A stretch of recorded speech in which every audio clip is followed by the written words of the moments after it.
Welcome back to the channel, everybody, right here on Port Gaming, and we are going to start a new playthrough here on the channel. Thanks for making us part of your day. We're going to be playing through 40 Years of WrestleMania, the showcase mode on WWE 2K24. Let's get right into it. Welcome to WrestleMania. Nobody knew exactly what to expect on March 31st, 1985. On this night, the industry stopped and held its collective breath. Would WrestleMania live up to the hype? Would sports entertainment, the flawless mixing of WWE superstars with other celebrities from music, film, and sport, prove to be a hit with the fans? Every man and woman who laced up a pair of boots that night was taking a leap of faith, knowing that they would sink or swim as the event did. With over 19,000 people in the legendary New York arena that night, this would be the most important night in the history of WWE. Lucky for all of us, it was a success, and it formed the foundation for what is without a doubt the quintessential event of the year in sports entertainment. It has constantly grown, pushing the industry to the limits with every blockbuster encounter, every record broken, and then broken again. It's a destination, a fuel for the dreams that burn in those who hope to one day compete. Entire streaks have been built simply based on the results from that one event. Year after year, a simple point to a sign informs everyone that you're being challenged. Winning's always sweet. Winning a WWE championship is even sweeter. But for some reason, nothing can compare to standing tall on the grandest stage of them all. A Sunday night gathering at the arena has, over time, transformed into the monster two-day extravaganza that fills mammoth stadiums with people traveling from all over the world to be there. At WrestleMania, one will experience the highest of highs and the lowest of lows, all done in the name of chasing glory. I'm Corey Graves, and I'd like to welcome you to the WWE 2K24 showcase of the Immortals. Here we will spotlight some of the biggest, craziest, most jaw-dropping, action-packed matches in WWE history. It'll be on you to retrace the historical footsteps by way of our showcase objectives and lead these titans of industry to victory. This year, as WrestleMania turns 40, let's look back at the journey to get here together and relive some of the most memorable moments from WrestleMania's past. Alright, here we go. 40 Years of WrestleMania.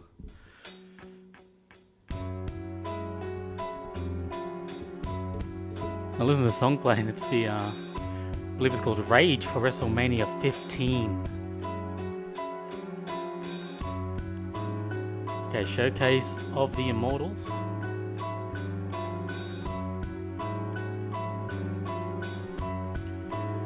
Winning is great, but completing it gives the biggest rewards.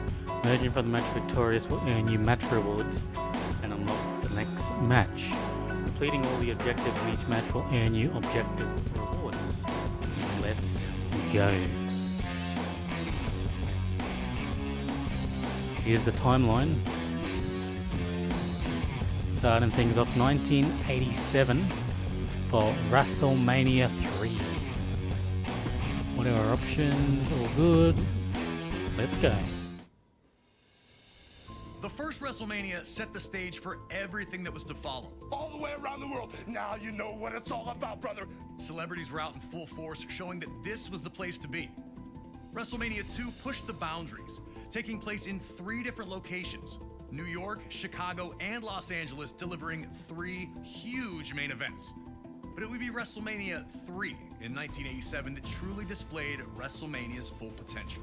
And for our first match of the 2K24 showcase of the Immortals, we go into the first verified WrestleMania Classic, the legendary clash for the WWE Intercontinental Championship between champion, the Macho Man Randy Savage, and his challenger, Ricky the Dragon Steamboat. Intercontinental champion since February of 1986, Savage tore through anyone who challenged him. That included a successful defense against George the Animal Steele at WrestleMania 2, A clash between Savage and Steamboat during a late 1986 edition of Superstars would see the Macho Man retain via countout, but that wasn't good enough. He would launch a vicious attack on the Dragon after the match, taking him out of action. Savage would attempt to duplicate the attack on Steamboat's friend and former opponent George Steele during the first Saturday night's main event of 1987. Fortunately for the Animal, Ricky would make his well-timed return for the save, leading to the rematch between the two at WrestleMania. What transpired between the two combatants can only be described as art. A fast-paced, high-action classic unfolded in front of 90,000 plus in attendance, with both men coming so very close to victory on a number of occasions. Would Savage be able to turn back the challenge of his angry opponent? Would Ricky Steamboat get revenge? These questions would be answered over the next 15 grueling minutes. And when it was over, everyone in attendance and those watching at home knew they had been a part of something special. The two superstars would forever be etched in history following the match, with Ricky Steamboat finally putting an end to the Macho Man's historic reign.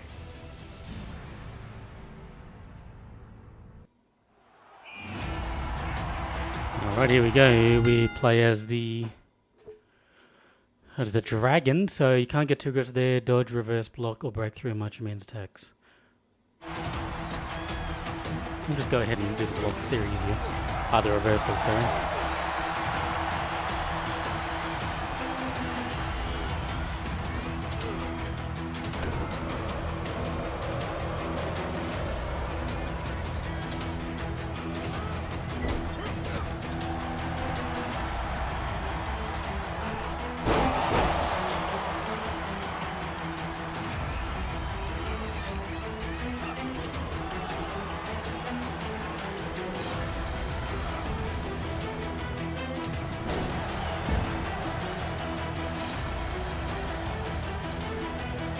Should I bait him to... He's doing something.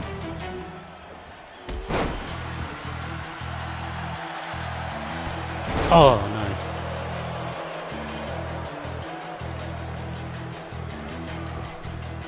no. No, WrestleMania 3, it's a WrestleMania that I haven't really watched in its entirety.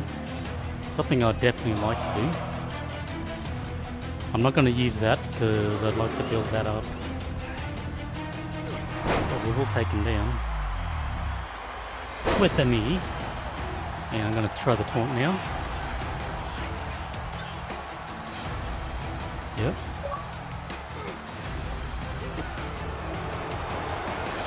Did that one.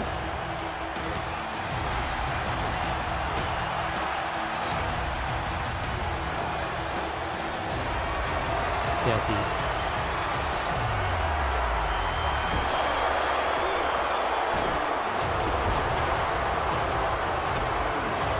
Now, got to get him in the southeast corner, bottom right.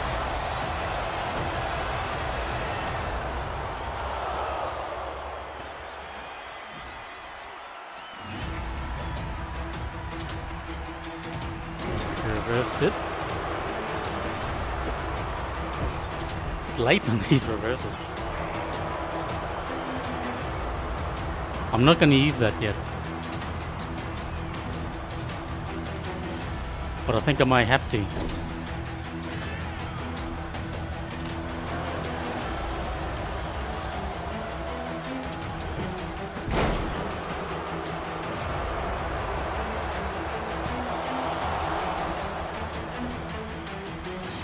Oh, I'm going to use it to get out of there.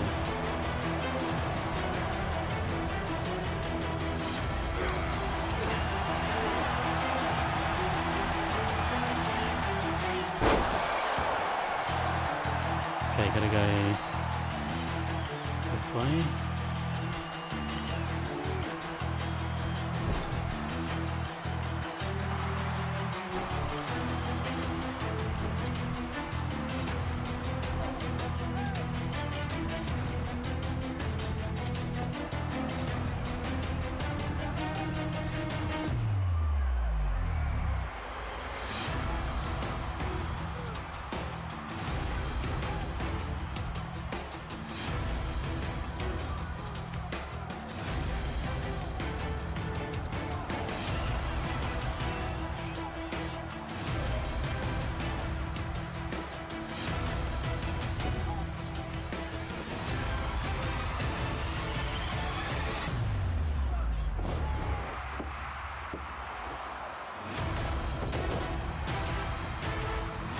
This is one way to watch the match.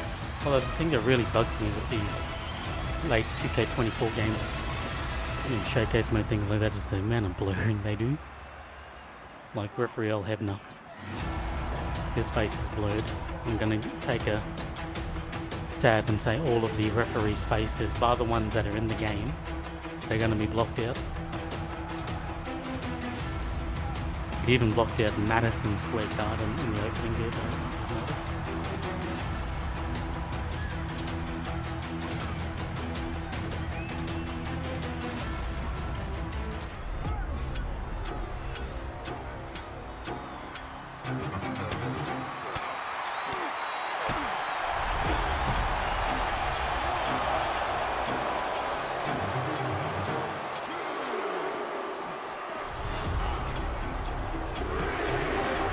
What the follow through?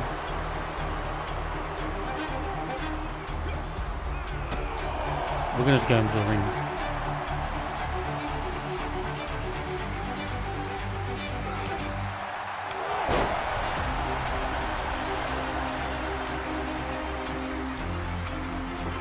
You can go over the top.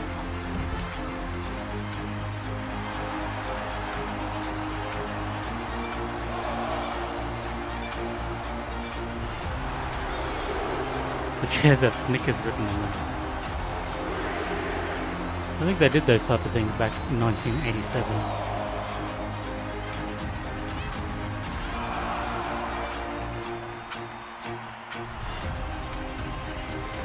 That little shimmy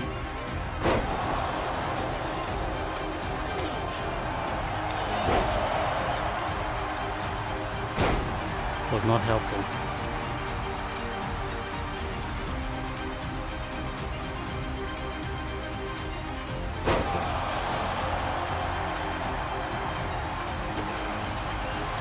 One more stomp. Should do that.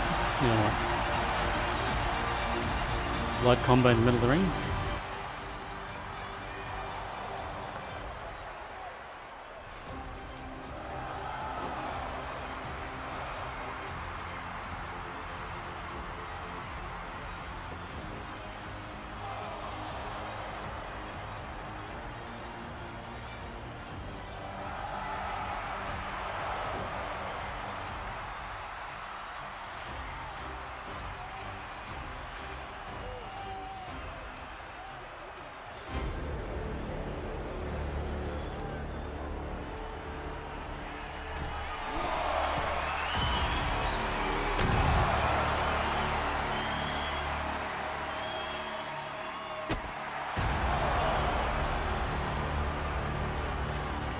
Three attacks while he's down.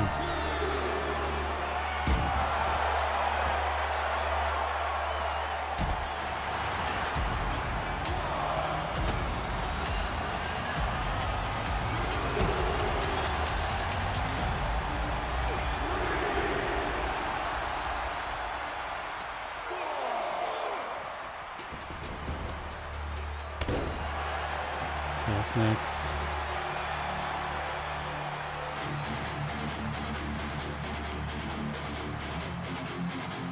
Barracuda.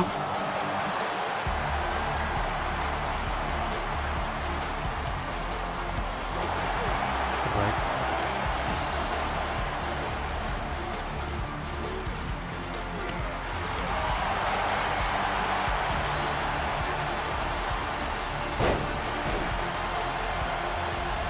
Sam Savage is the southwest corner.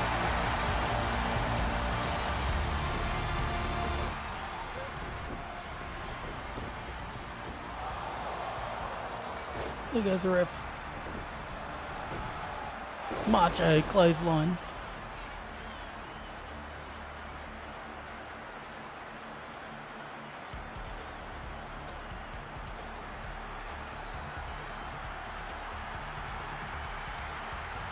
Gonna hit him with that elbow.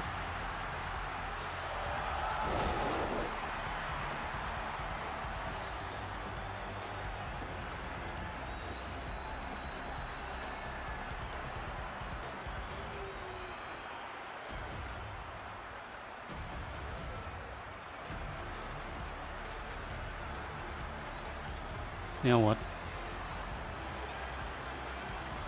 Oh, Macho got on the outside. Grabbing the ring bell. More blurred faces on the outside.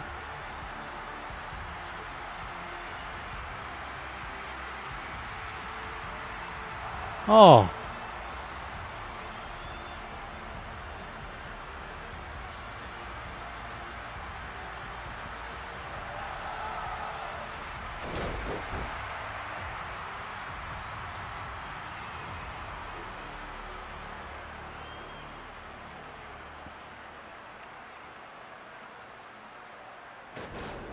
Roll up.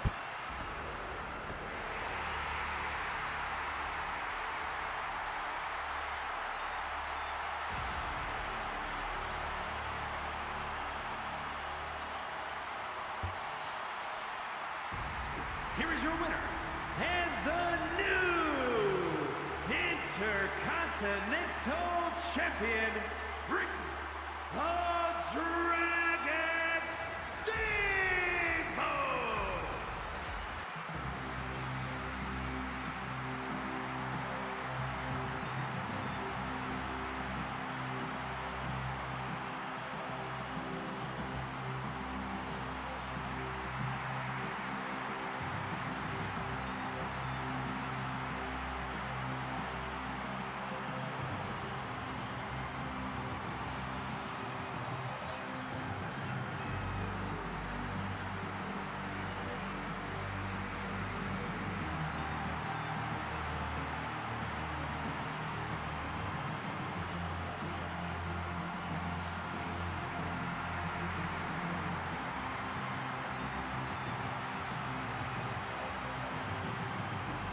Dragon Steamboat gets the win. Unlock all of these things. 14 out of 14. The clash between the Dragon and the Macho Man was a jaw-dropping battle between two of WWE's technical masters. An instant classic by all measures. But when the dust had settled and after the smoke had cleared, after Steamboat was carted off proudly holding his Intercontinental Championship above his head, the realization set in. We still have Hulk Hogan against Andre the Giant. Featuring two of WWE's biggest stars at the time, this was the headliner that brought those 90,000 people together in the first place. Everybody has their best day at WrestleMania. That's the creme de la creme. WrestleMania, main event, there's nothing else in this world like it. Hulk Hogan and Andre the Giant were great friends for years. Andre famously poured the bubbly all over Hogan when he captured the WWE Championship in January of 1984, and the two were nearly inseparable from then on. The two would be presented with trophies in separate weeks. Hogan was given one for reigning as champion for 3 years, while Andre received one for going 15 years without losing. For both ceremonies, Andre was not his usual self, first noting to Hogan that 3 years to be a champion, it's a long time, and ultimately walking out of his own trophy celebration when Hogan arrived to praise Andre's accomplishments. The world was on edge, waiting to see what comes next. Soon after, Andre would appear with Bobby the Brain Heenan. Wait, what's going on here? Hold on, man. What are you doing with him? Heenan had gotten to Andre, fanning the flames of resentment that burned inside. Did you ever once in your life offer him a championship match? A heartbroken Hogan tried to reason with his friend, but with one move, yanking Hogan's chain from his neck, it was clear there was no turning back. There's nothing else like getting in the ring with Andre the Giant. It is the great unknown. When you get there and you're with Andre the Giant, you're outmatched, you're outsized, you're outpowered. It's an uphill battle, so you have to fight from underneath. You have to have everything in sync, body, mind, and soul, to survive fighting an opponent like Andre the Giant. When I slammed Andre the Giant, I was surprised how the crowd reacted. 94,000 people lost their breath and gasped at the same time. It overwhelmed me in the ring. It's etched in stone. It's just overwhelming how many people every day approach me and talk about WrestleMania 3. Now it's up to you to do the impossible. Now we're gonna do it? Yeah, we're and gonna do it. defeat Andre the Giant at WrestleMania 3. It truly is the irresistible force meeting the immovable object.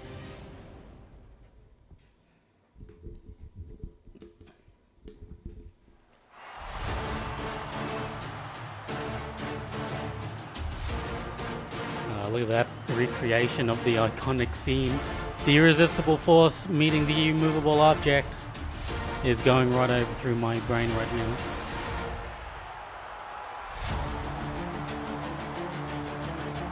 Hogan and Andre the Giant. This is a match I have seen in full.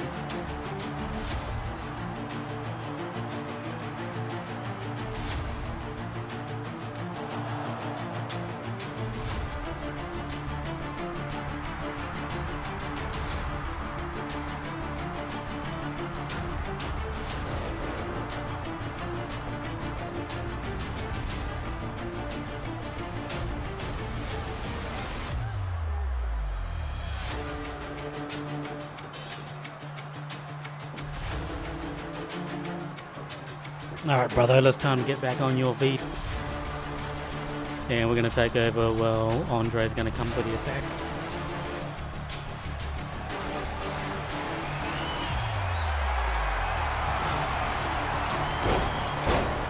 Okay, hang on.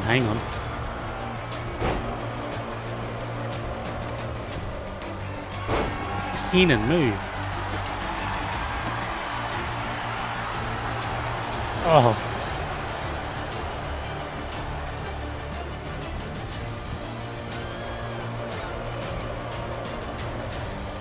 He missed.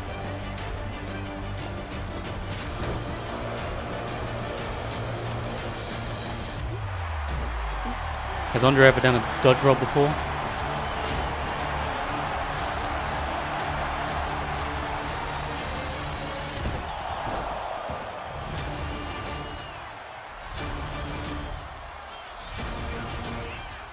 Is that Heenan?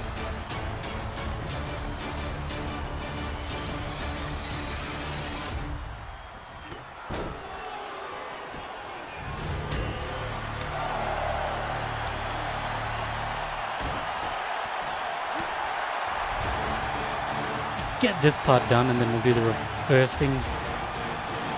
Maybe we'll do it now.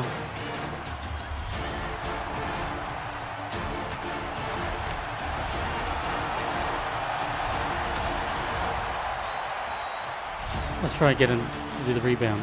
And he's just gonna get thrown over the top.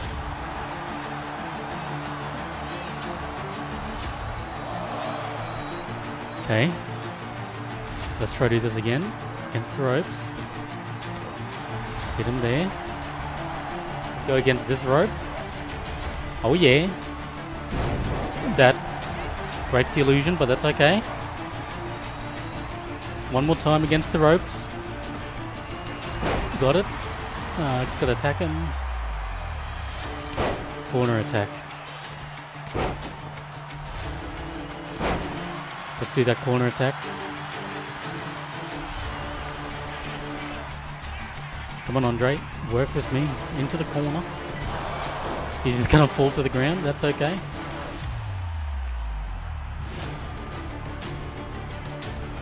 Shivers. Oh, it was a big opportunity right there.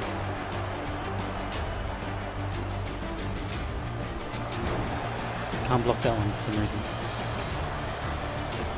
Don't know what he was doing there. Go over the top.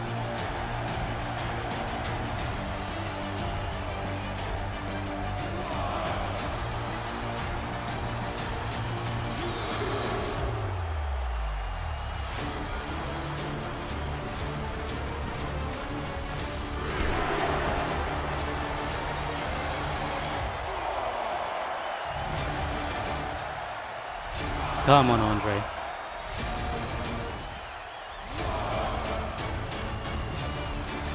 Gotta get him to the corner. I can beat him into the corner here from here. Or he'll just block me.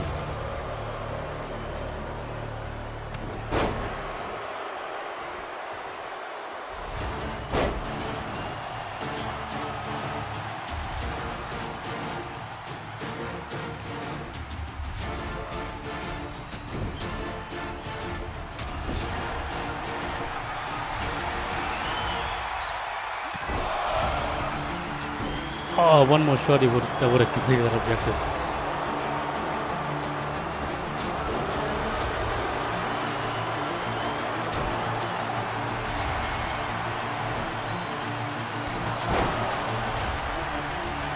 Okay, into the corner.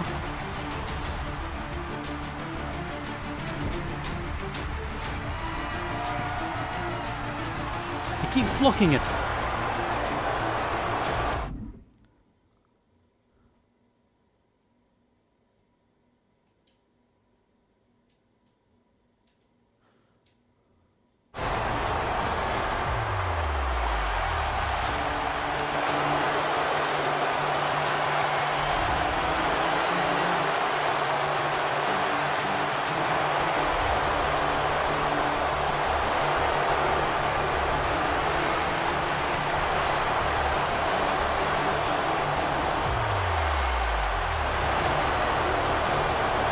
No. Oh.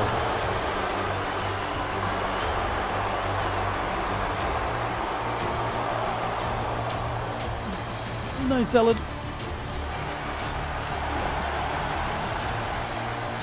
This is not good. Andre's got 2 finishes. Oh, thank goodness. Got that.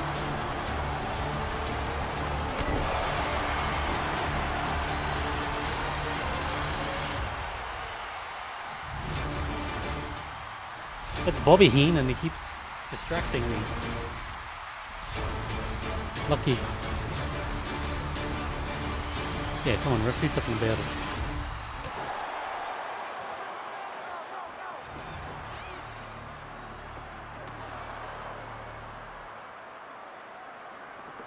One more big hit. Get out of it. Oh, big chop.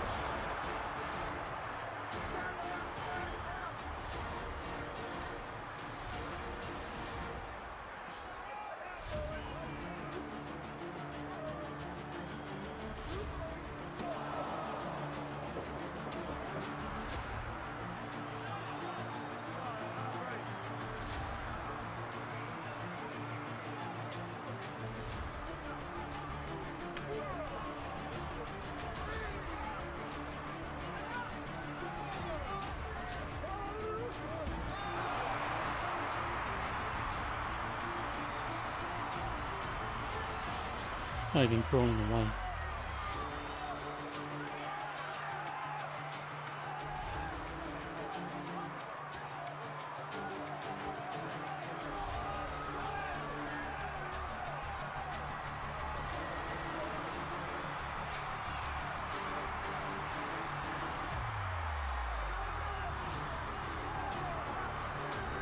Oh, he's going pole drive. Oh, back. Body dropped. So one thing you used to be able to do in wrestling games is rip the mat up, ringside mat. Not anymore. Now what?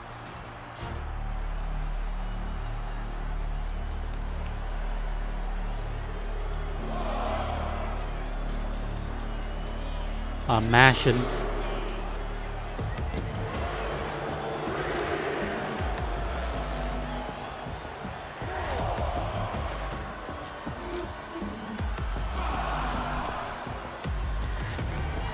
No way. You no way. Oh, he still got me.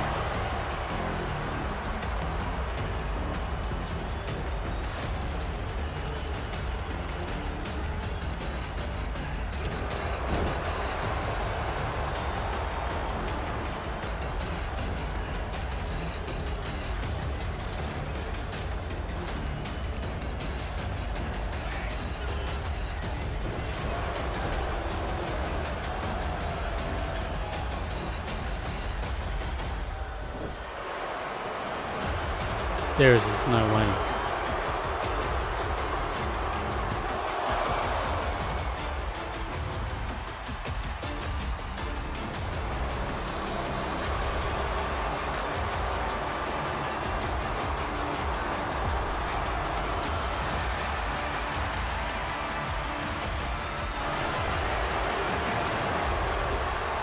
Oh.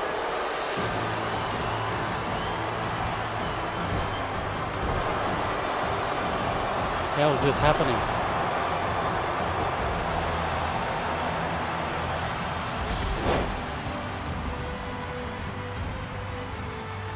Kind of want to just hit him with a finisher just to snap him out of it.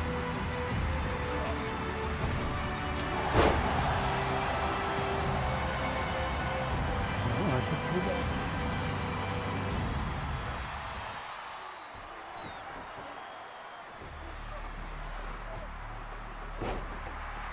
He got the big man down.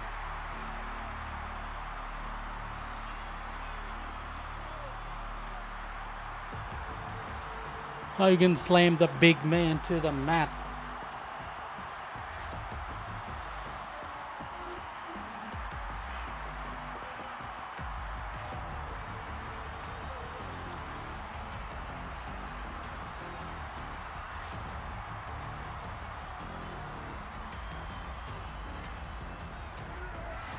Slammed him. Finish.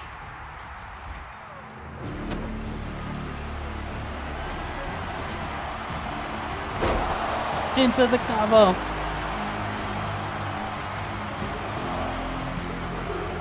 Kicks out.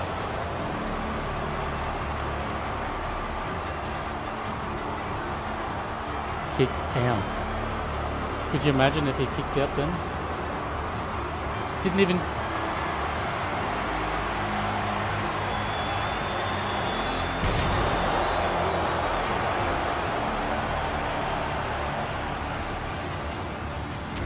Could you imagine if that was the finish right there? If Andre kicked out of the leg drop after being back slammed?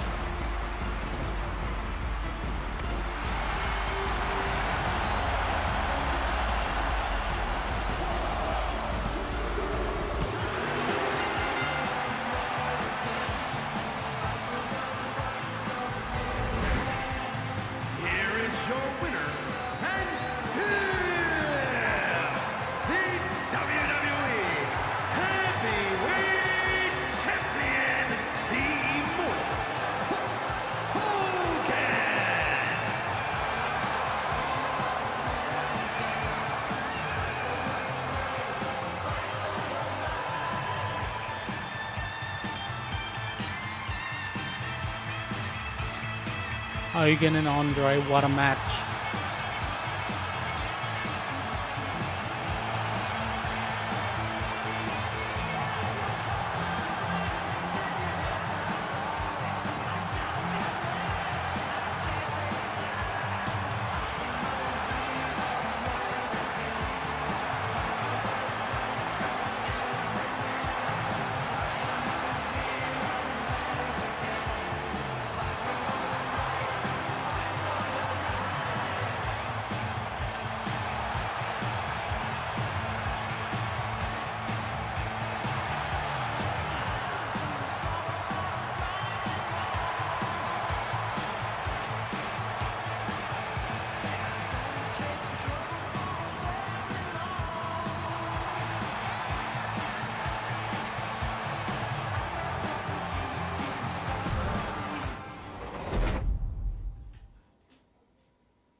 And WrestleMania 3 ends with real American blasting, a Hulk Hogan pose down, and Andre the Giant and Bobby Heenan stunned in their failure.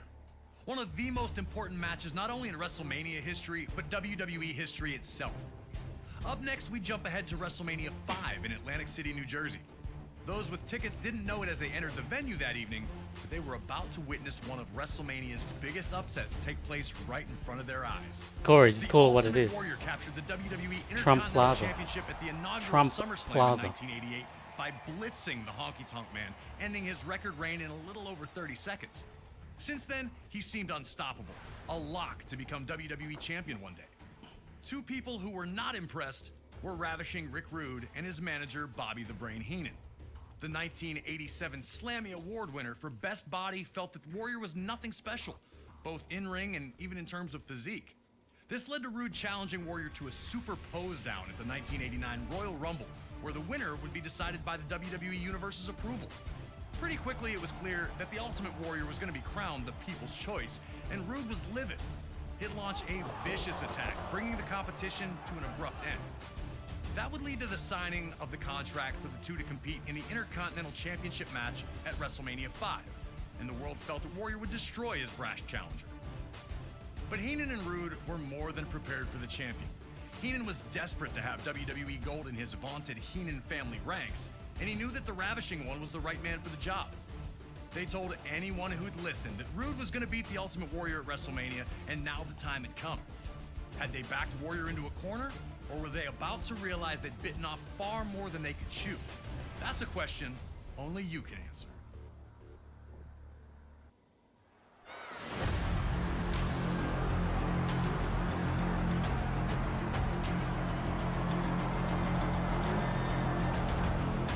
There's a fan in the front row. Face is blurred. I wonder who that is.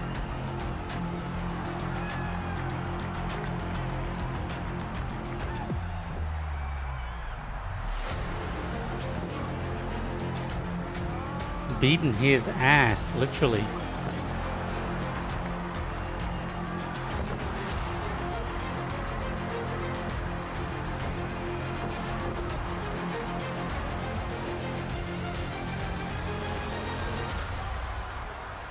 Fan in the front row's changed.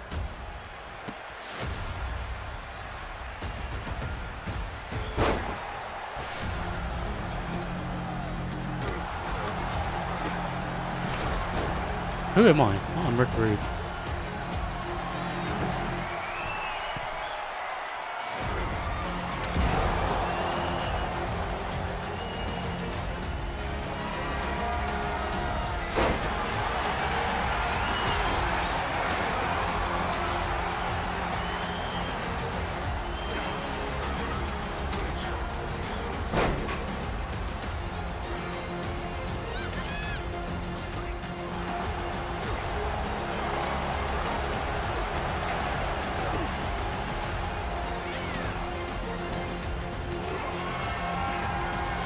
The ultimate meathead. I'll do it wrong. Do you see what it is called him? The ultimate meathead.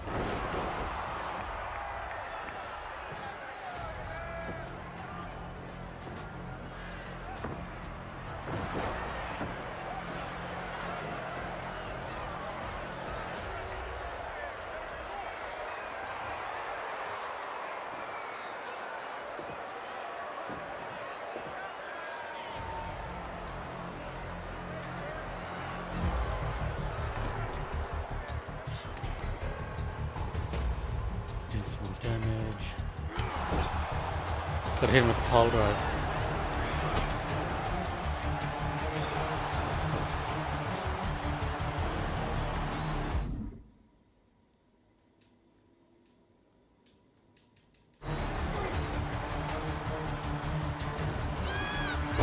Oops.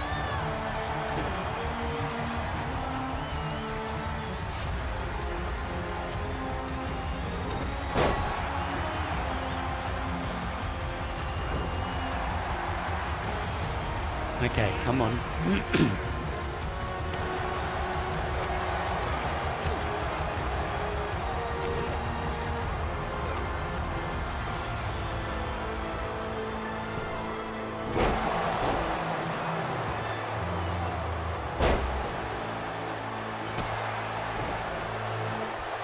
that it? No. Probably one more.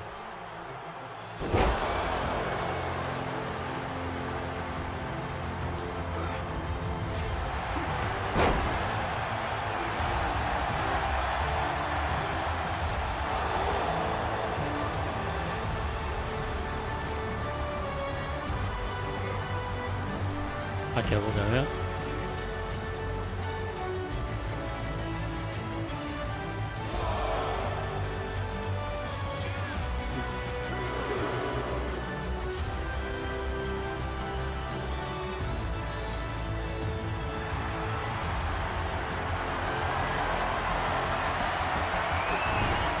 Surely I've got that over. I don't want to do that because I'll lose my finisher, signature.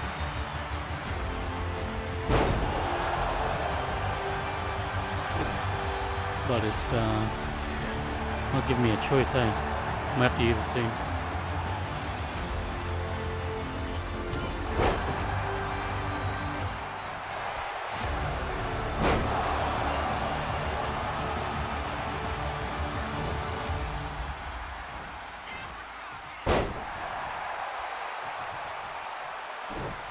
Okay, this is getting crazy. Yeah, get up here. What?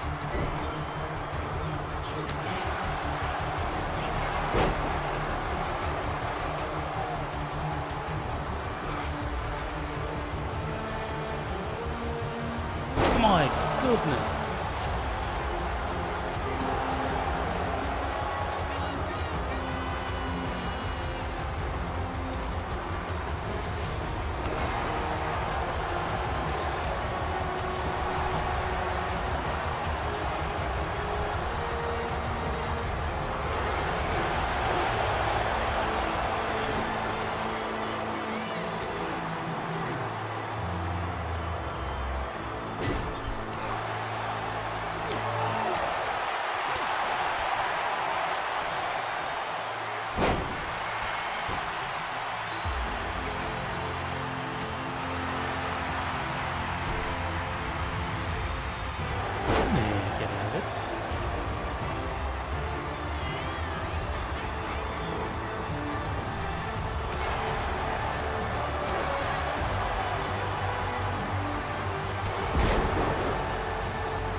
Oh, we get damage on his arms.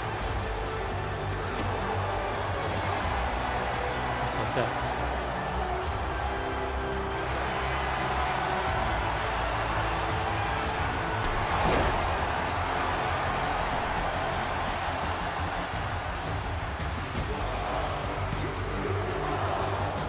That was close.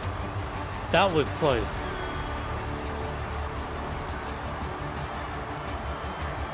Really?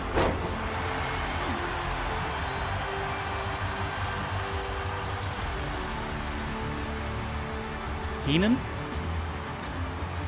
Heenan, do something.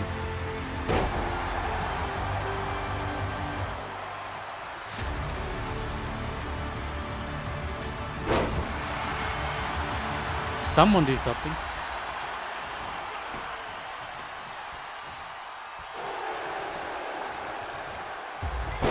Really? Thank you.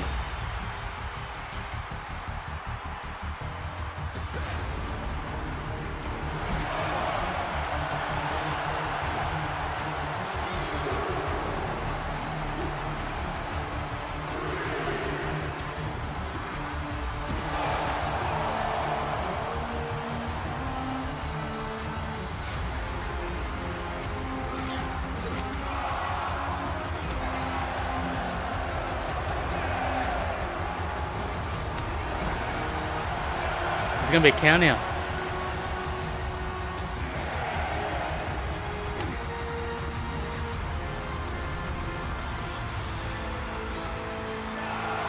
Really?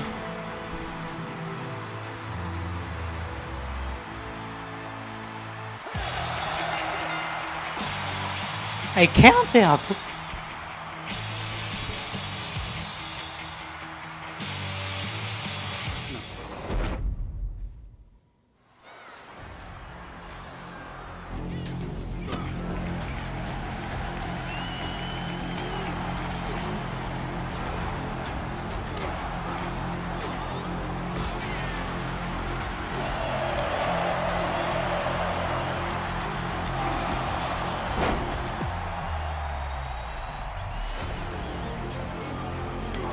Oh my goodness. I don't know why I did this.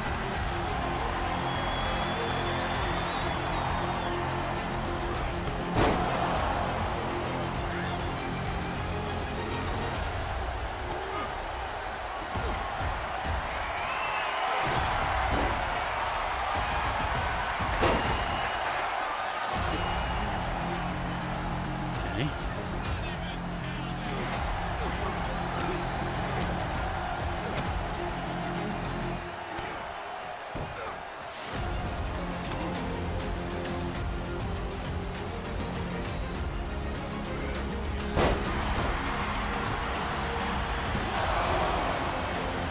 one count out of that. You counted that.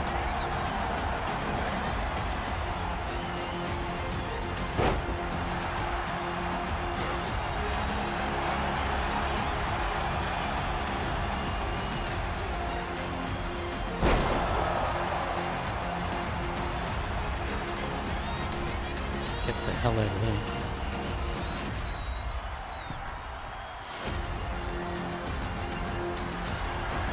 Oh, why does it do that?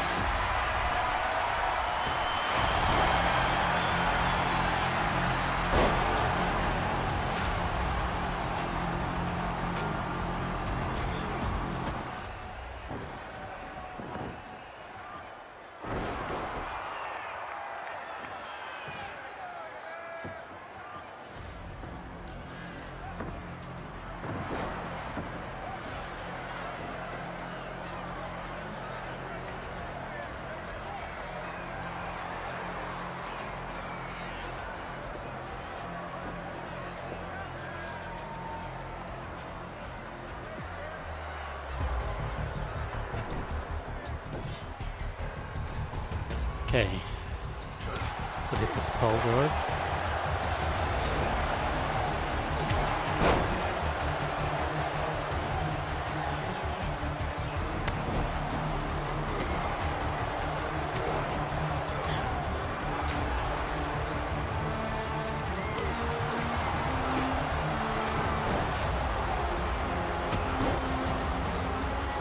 Stay on him.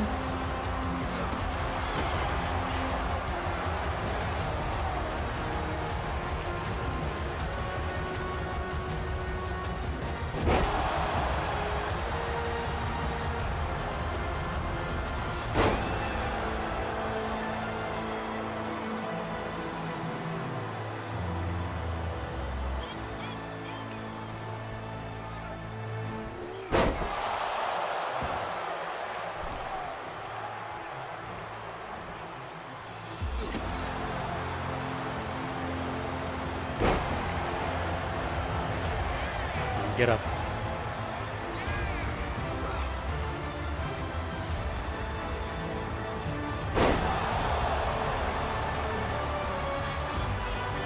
Like grapple.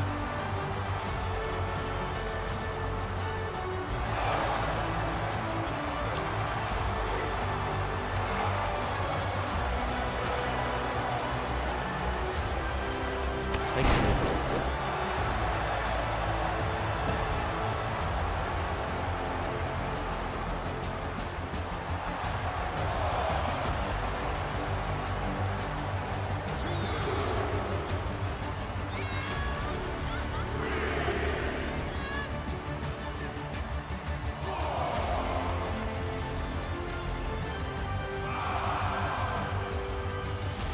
Let him come.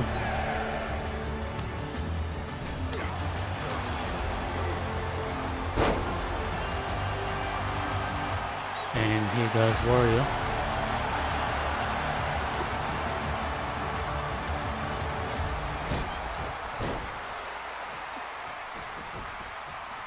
I've got nothing.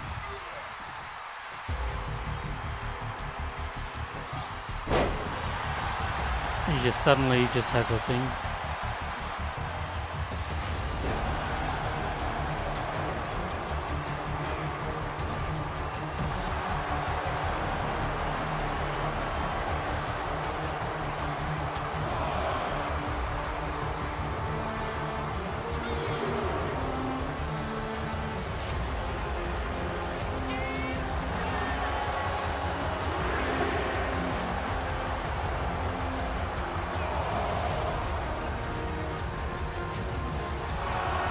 He's gonna come away.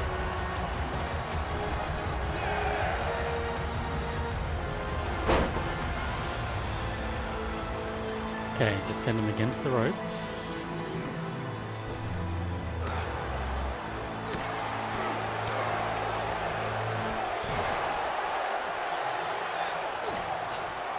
Against the ropes, and he's gonna go right over again.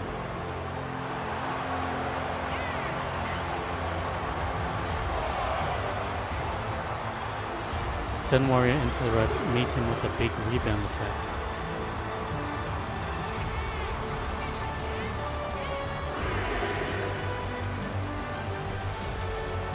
So send him against the ropes. He's going to go right over the rope.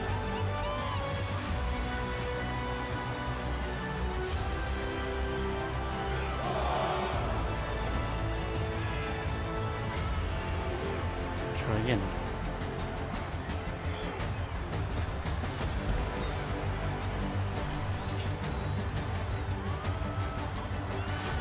We'll just work on his arms.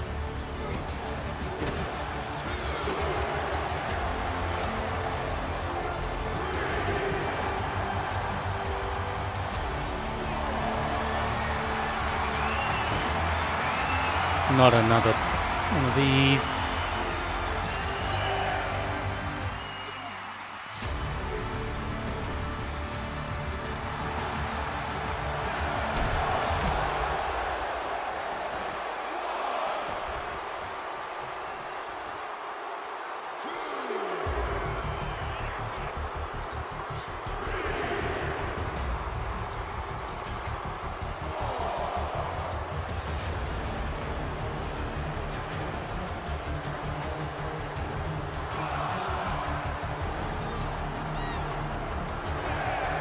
What's he doing?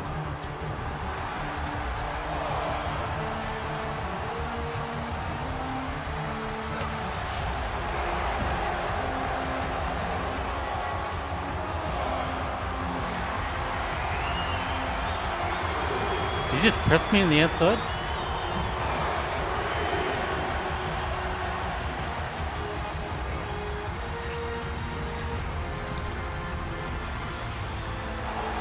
Oh my goodness.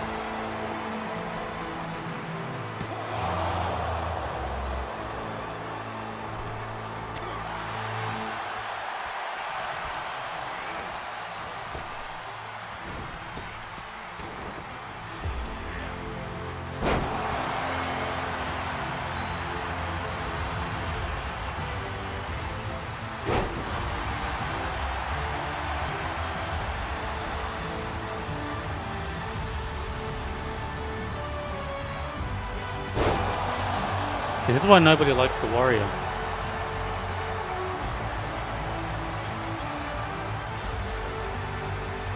And I'm gonna just...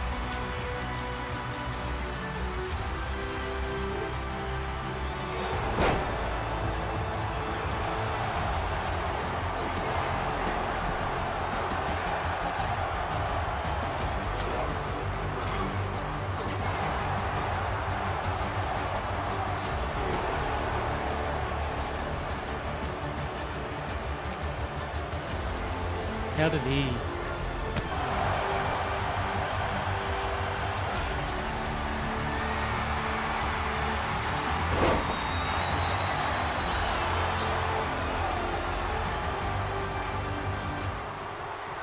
His ropes...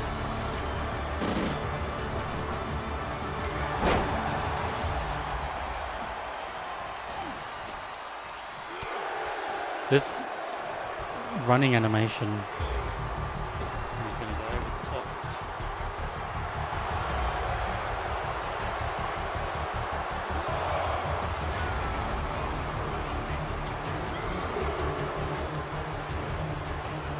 He's going to stay here and here.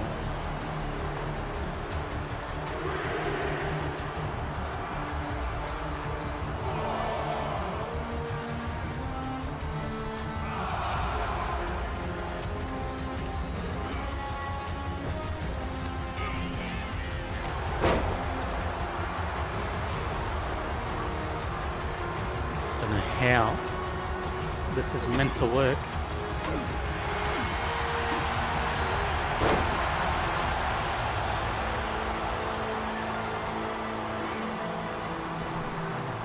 Let's throw him out.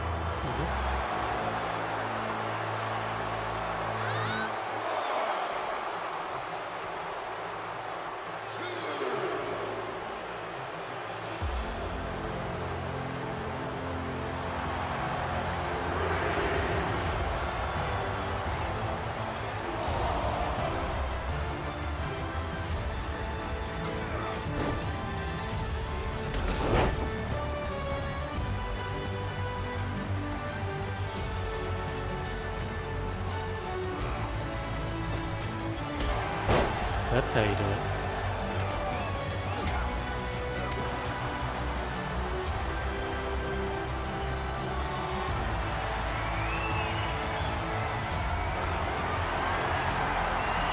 He counted it! Because of course he did.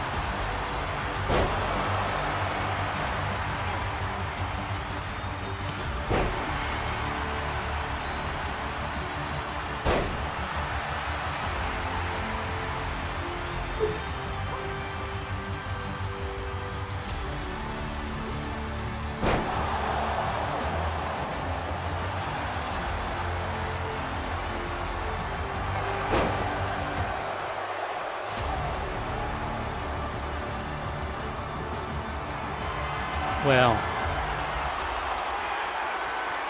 Wow.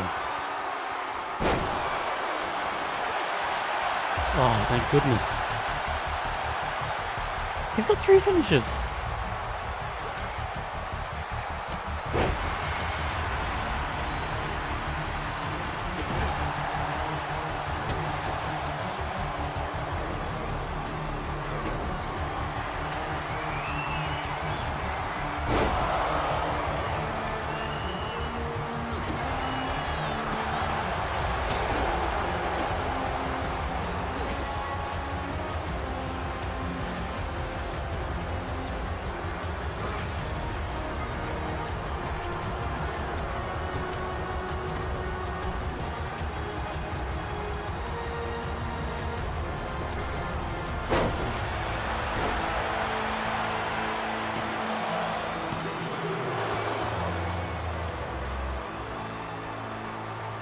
A lot of button mashing.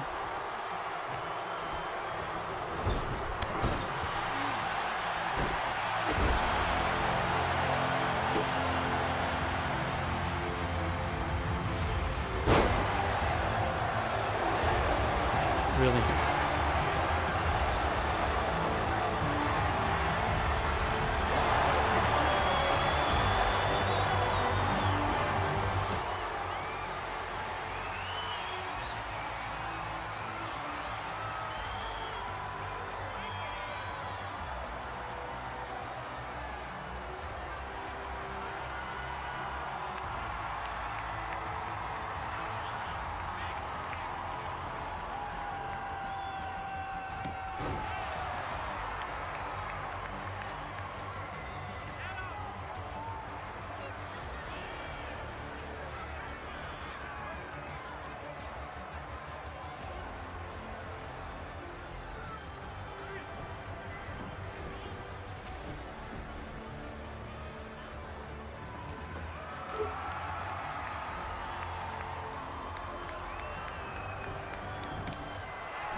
Heenan doing?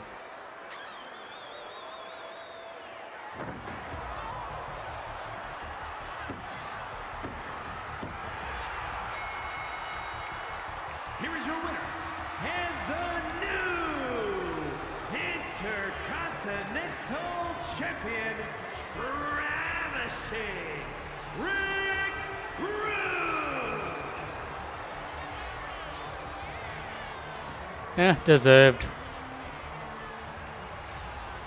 That fan with the blurred out face is back. Like how Rick Rude just leaves Bobby Heenan. Rude's out of there.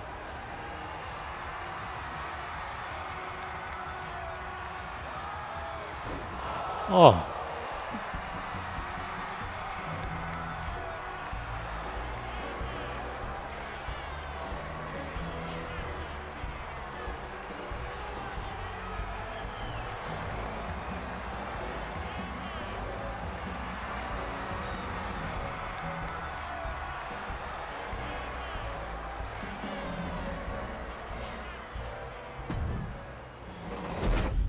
What's next?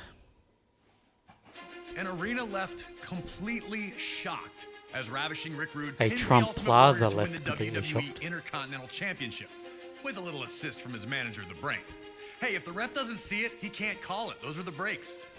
With the crowd buzzing from the monumental upset, it was time for WrestleMania 5 to deliver its main event. The Macho Man Randy Savage defending the WWE Championship against his former best friend and Mega Powers partner, Hulk Hogan. Yeah, the Macho Man Randy Savage. Dig it. He was one of a kind.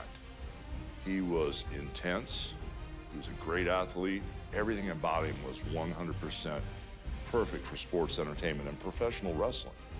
While the split of the Mega Powers was made official on a February 1989 edition of the main event, the cracks had been obvious to many long before that fateful night. Hogan and Savage's friendship had been beneficial to both, which was never more evident than the year prior at WrestleMania 4.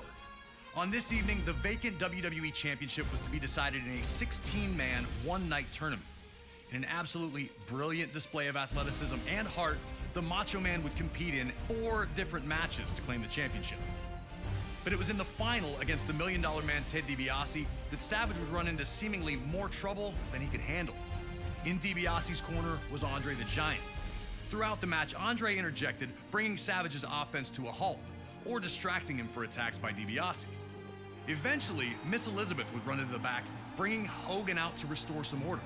And Hogan's presence led to Savage's win with a perfectly timed chair shot that the ref didn't catch. Like I said before, those are the breaks. The Mega Powers would be locked in a heated rivalry with Andre and DiBiase, now known as the Mega Bucks, that culminated with their victory at the very first SummerSlam. Around this time, though, it appeared Randy Savage was jealous of the closeness between Hogan and Elizabeth. Some on commentary would mention it, but many were quick to dismiss that there was any tension between the two. Things got worse at the 1989 Royal Rumble when Hogan eliminated Savage, some claim accidentally, which infuriated the Macho Man. Everything came to a head at the main event 2 on February 3rd, 1989. The Mega Powers would compete in tag team action, looking to show the bond was still strong. After Miss Elizabeth was caught up in the action, Hogan would take her to the back for medical attention, leaving the Macho Man alone. Upon his return to the match, Hogan would extend a hand to tag in, but would instead be slapped in the face by an enraged Randy Savage. A post-match altercation in the locker room would make it official. The Mega Powers were dead, and a clash was inevitable. Soon after, Hogan would lay down the challenge for WrestleMania 5. In a final twist, Miss Elizabeth would side with neither man, insisting that she'd be ringside in a neutral corner instead, offering to help either if they needed it. We were able to sit down with Hulk Hogan to talk about the night the Mega Powers exploded. The lines were so blurry between reality and what we were trying to accomplish. He was madly in love with his wife, Elizabeth, for real. He was madly jealous for real. Leading up to it, you know, when she was managing him or managing me or couldn't depend on who she was going to manage, it made him crazy. I just didn't know what type of abuse I was in for, so it was a little nuts. He was there to go, and he pushed the gas pedal down really hard on me in that match. Once you became a Macho Man fan, that was the only thing you could think about. His look, just the way he carried himself. I had nothing but respect for him. It's always so great to hear from the legends themselves when it comes to these unforgettable WrestleMania moments and matches. Thanks again to Hulk Hogan for his time. Now, let's get you into the middle of an intensely heated WWE Championship match here we go. where the world would watch the Mega Powers explode. At Trump Plaza.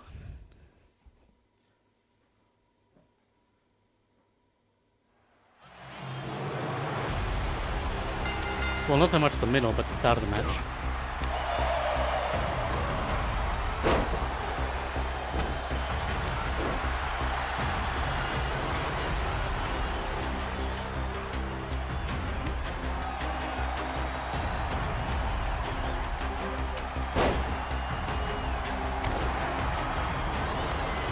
Okay, this should accomplish both now.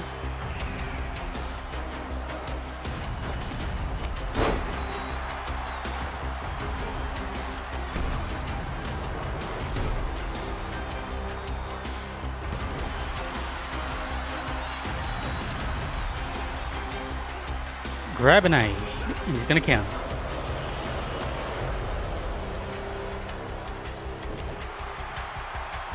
Grab an A, gonna count.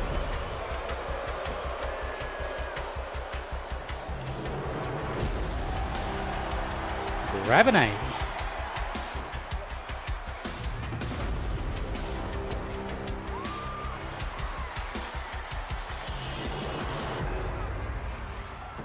40 years of WrestleMania, these classic matches. Hogan chasing down Macho Man. Oh, look at this. I'm behind Miss Elizabeth.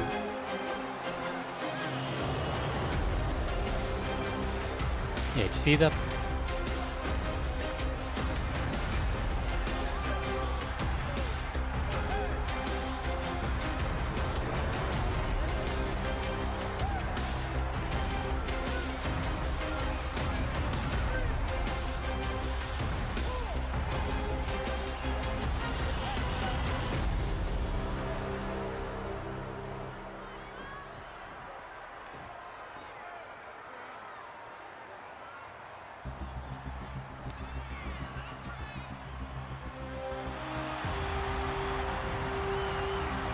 Oh, what a scoop.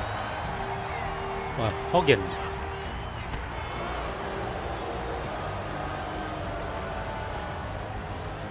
Has anyone ever broken out of that grab, carry, combo, mash, B?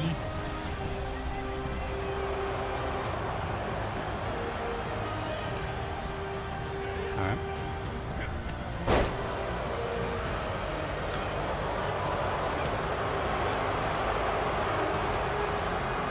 What a waste of a reversal I just used.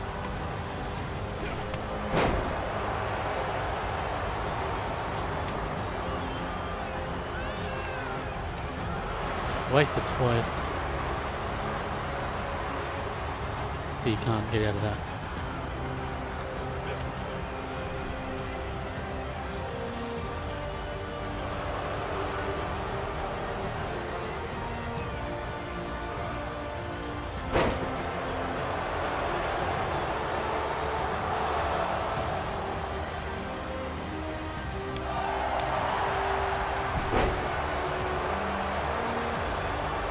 Notice the pattern as we play through these matches. I've only done a handful, but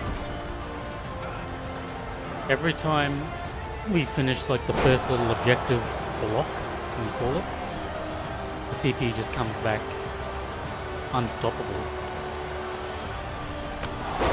Wow, wow, wow, wow. He's gonna hit me with the elbow. And I couldn't block it because I was stunned.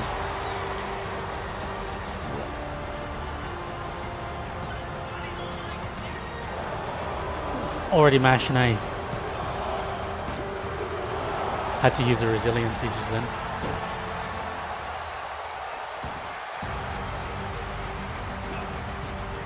See, look at this.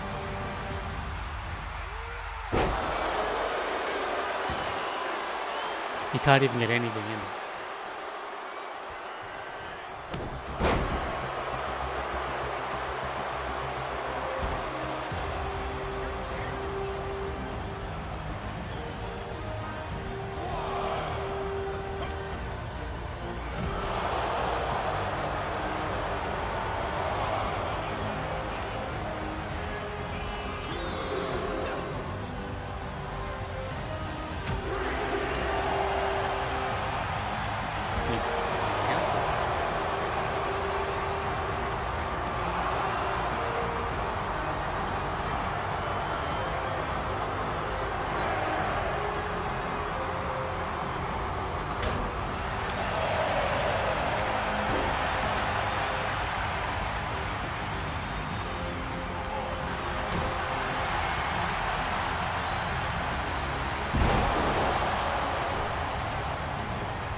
Running me.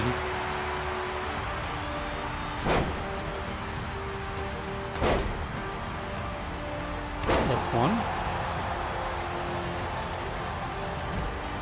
go outside and do it.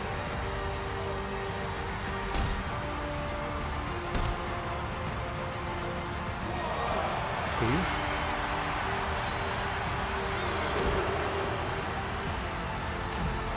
Has to be in the ring.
It's going to sleep.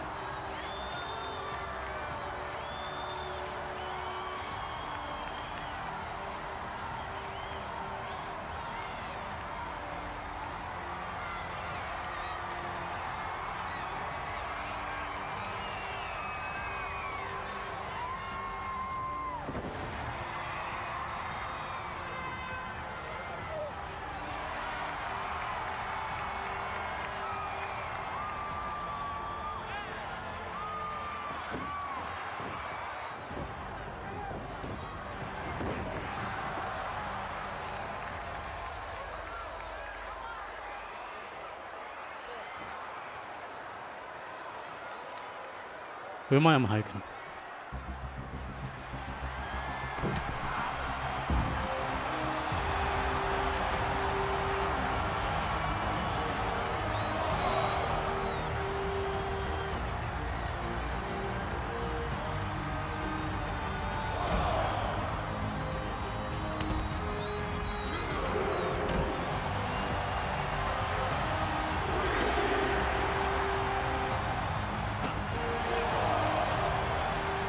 Get him in the ring.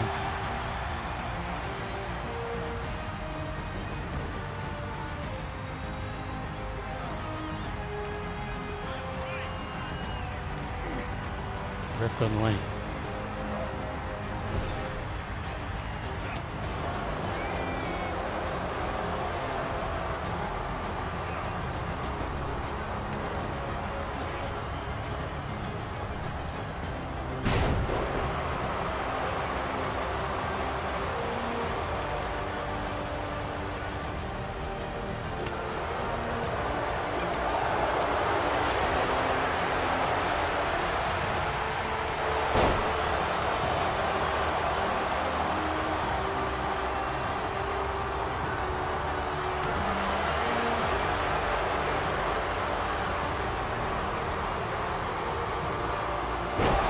Okay, Macho. See, this is what I mean. You do a little block and then all of a sudden he's going to go to the top rope and try to hit the elbow.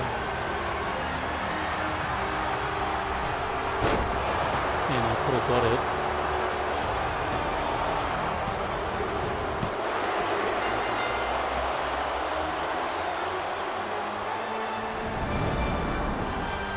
Here is your winner, and still the WWE Champion, Macho Man Randy Savage.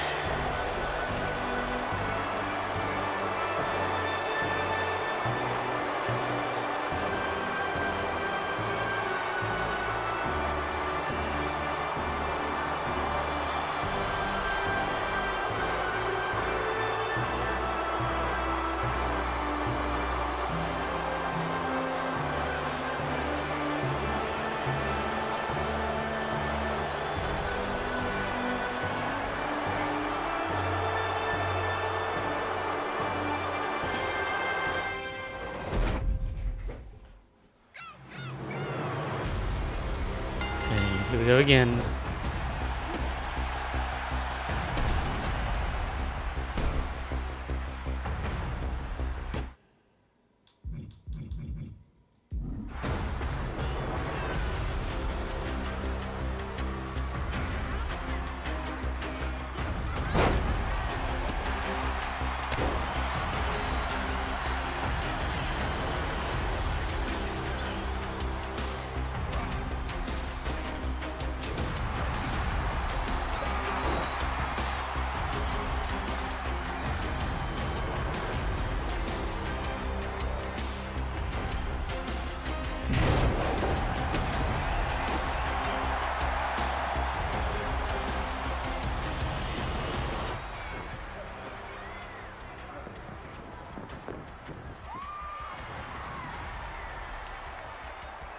Ready? We'll just skip this part.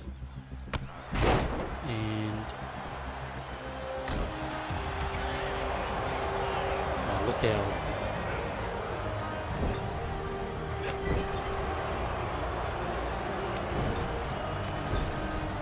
I did miss the reverse then.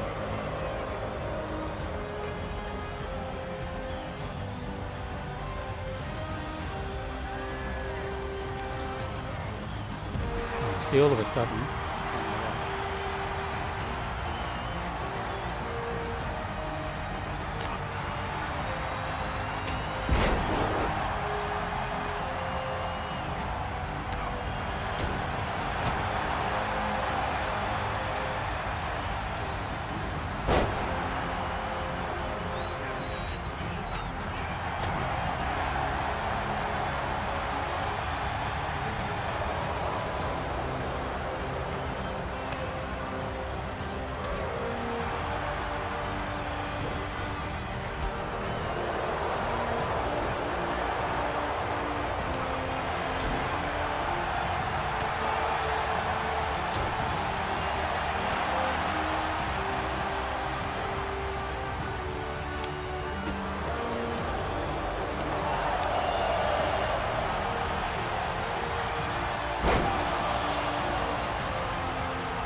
He can just counters like ridiculous.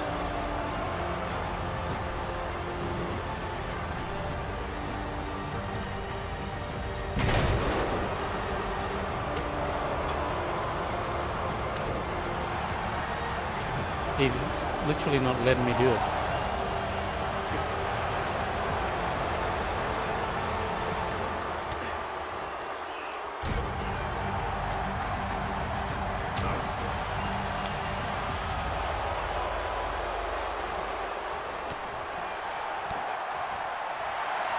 Goodness.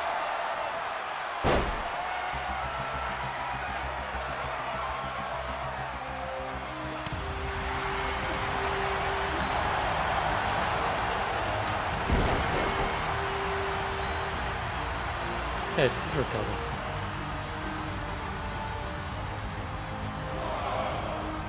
See, the AI will just reverse any input that you put into it when you're trying to complete these objectives.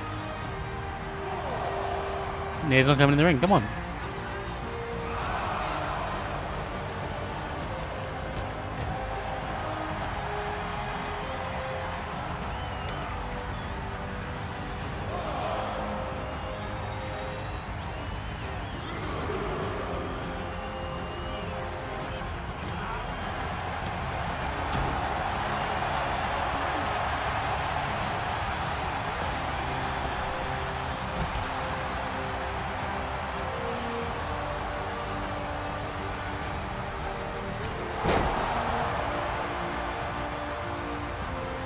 This is where we got up to.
I think we've seen this one too.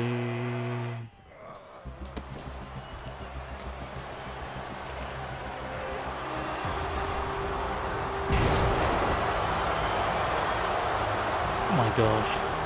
Yeah, look, he's just gonna be relentless now.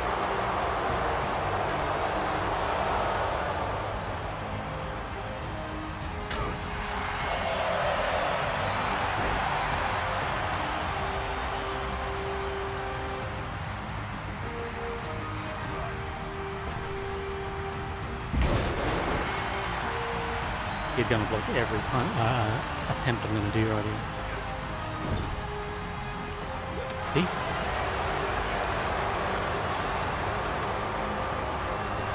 I need to fill that meter up that he's got on top of his head.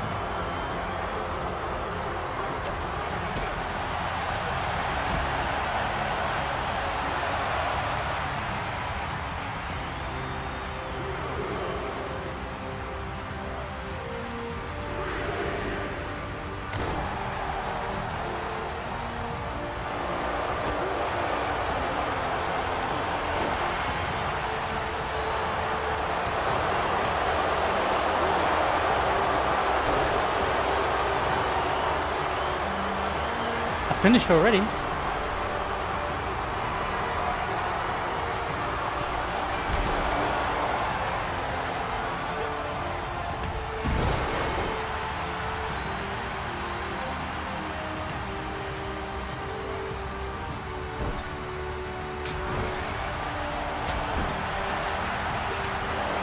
Wouldn't let me do that last time.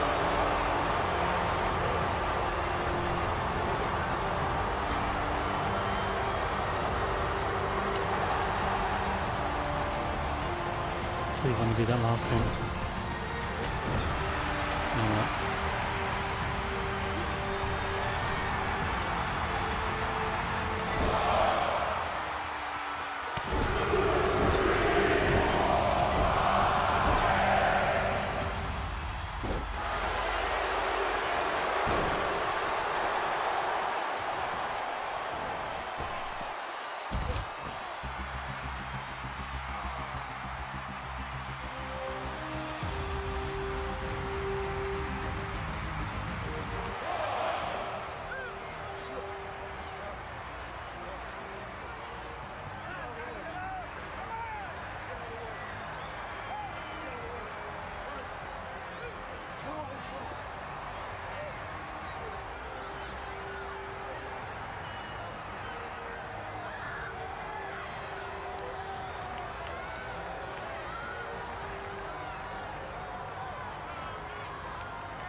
Elizabeth getting carried out then.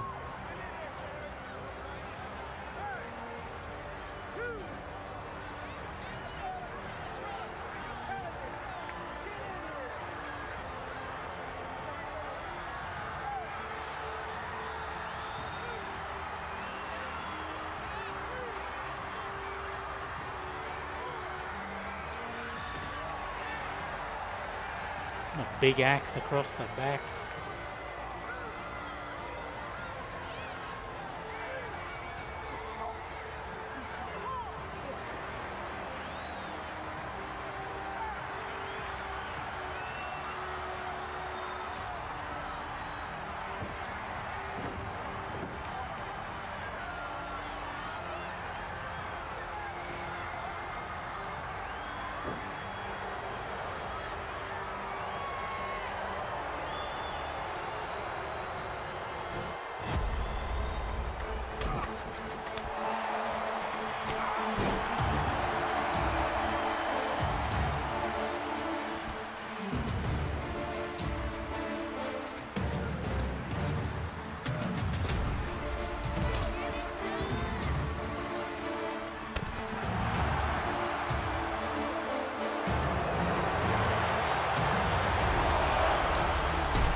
Uranagi by Hulk Hogan.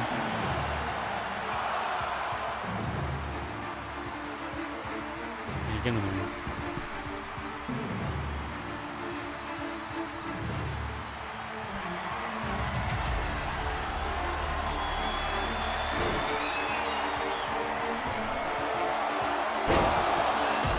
Big leg drop, didn't even get it.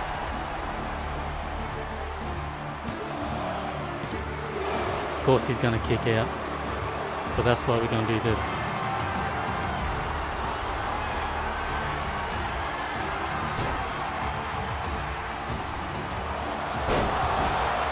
Now we'll cover him.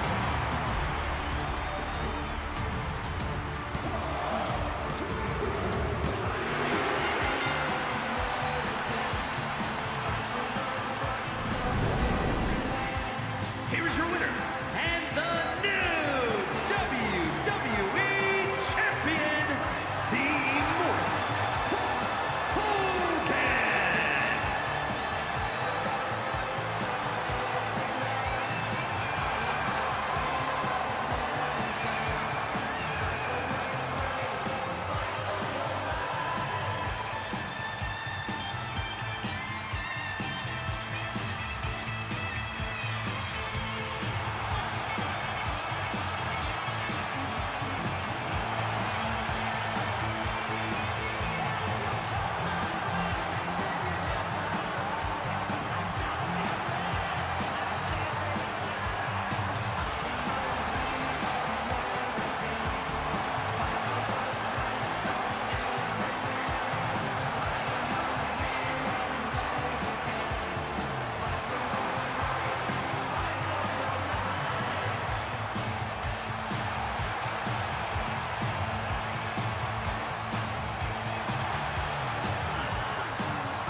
Okay, got the WrestleMania 5 versions of these superstars.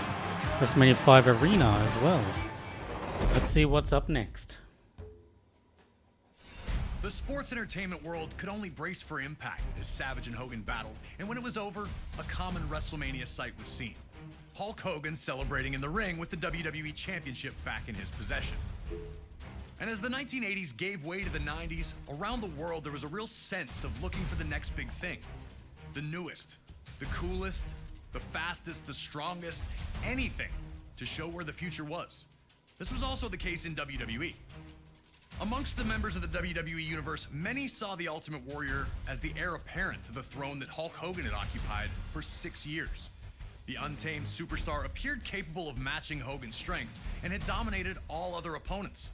Even that loss we relived at WrestleMania 5 against Rick Rude, yeah, he avenged that just a few months later at SummerSlam, regaining the Intercontinental Championship in the process. But this talk all seemed like fantasy, only existing as a dream match. Hogan and Warrior weren't enemies, and for either of them to turn against the other would run against the strict codes of honor to which both men claimed to adhere. All of that changed in the 1990 Royal Rumble match. It was brief, but for a moment the only two men in the ring were, you guessed it, Hulk Hogan and the Ultimate Warrior. The crowd went nuts, and these two stared at each other for a minute before circling up. Two running tackles led nowhere, and then a double clothesline floored both men, ending things before they could really get started between the two. That small taste, though, was all the world of sports entertainment needed to know that they wanted more. Even more interesting, it would be Hulk Hogan who would challenge the Ultimate Warrior to a contest at WrestleMania 6. Ultimate Warrior, me and my Hulkamaniacs put the championship on the line. Hogan openly stated that he needed to know which power was truly the strongest in WWE, his or that of the Warrior.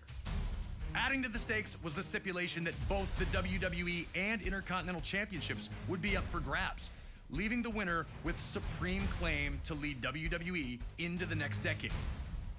All right, now it's your turn to try and shock all the little Hulkamaniacs out there and try to beat Hogan at WrestleMania 6. Can you harness the power of the Ultimate Warrior? There's only one way to find out. Okay, here we go.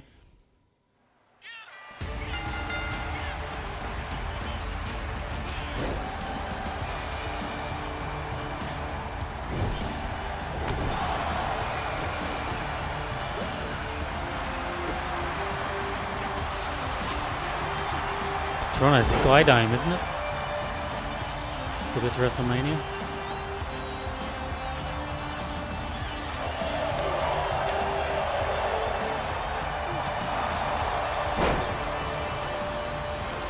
Let's try to put the beating on Hogan.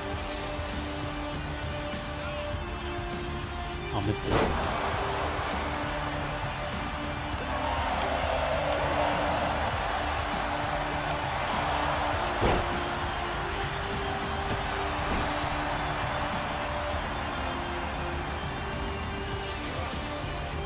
Yeah, we'll go out.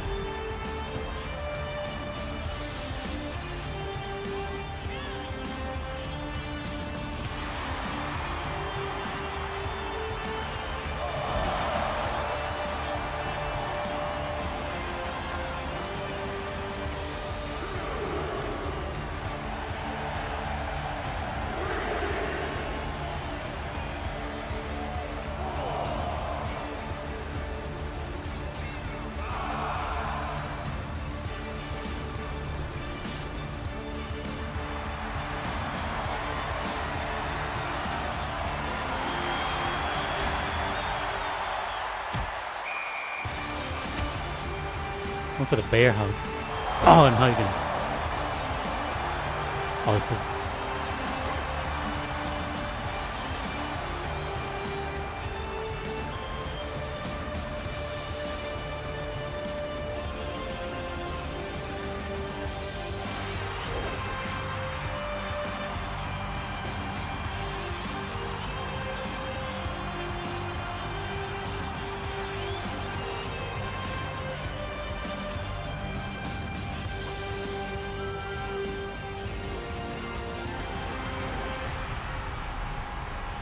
I think this is one of the WrestleManias I really want to watch.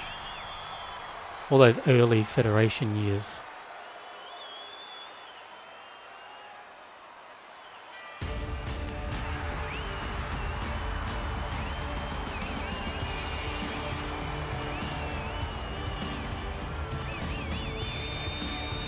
Okay, now what?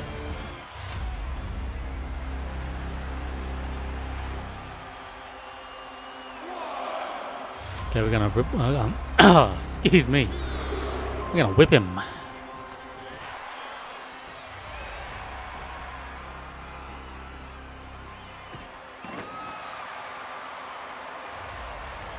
That was clean, that transition.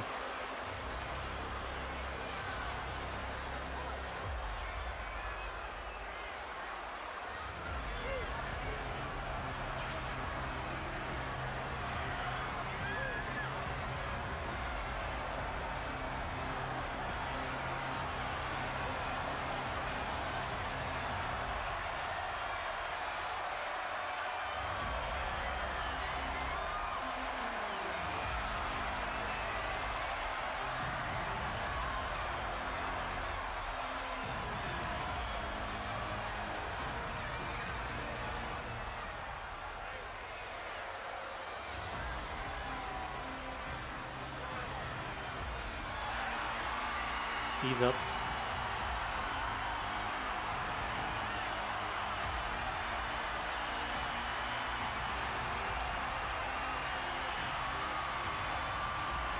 What we can do?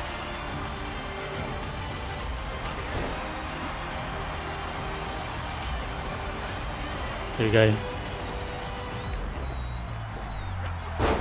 Hogan is gonna relent now, like what they usually do.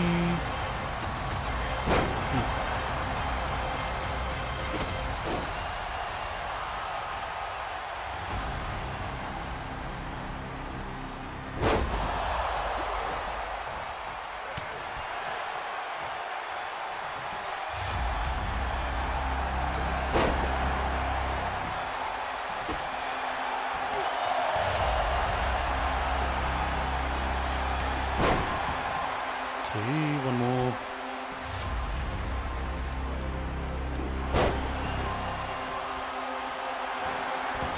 Oh.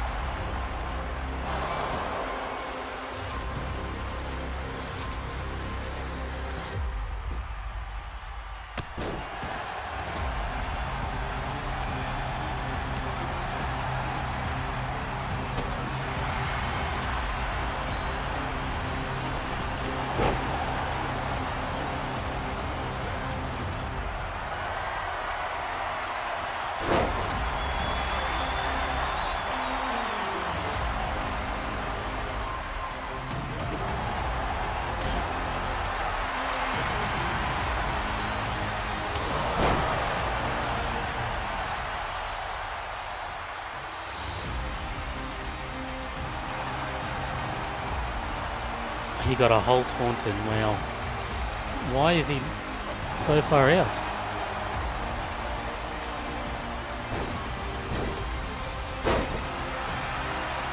Hogan's gonna get a finisher here.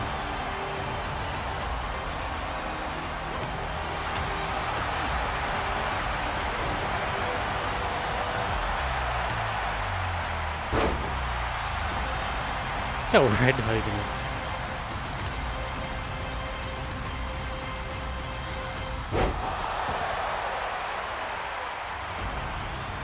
Bear hug.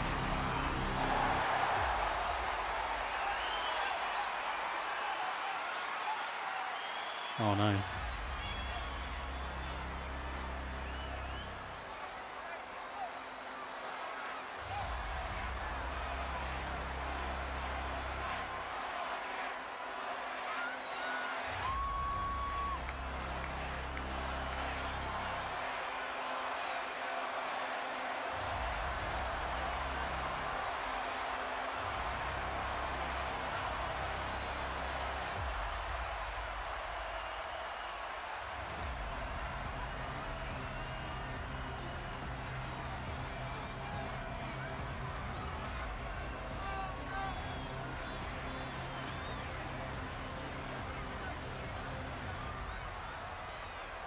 Bear hug stitched in.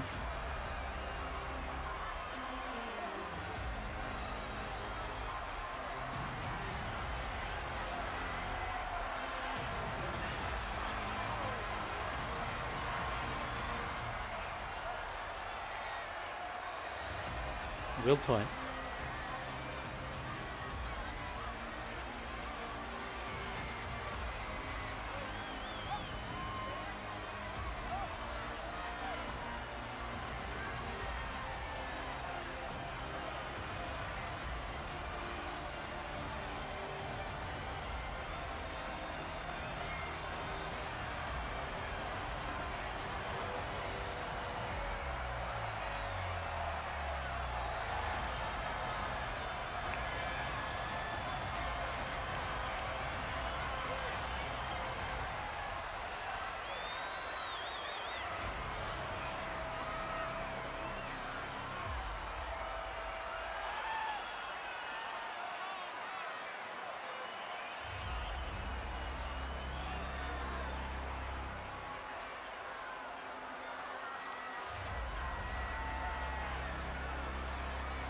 Long bear hug.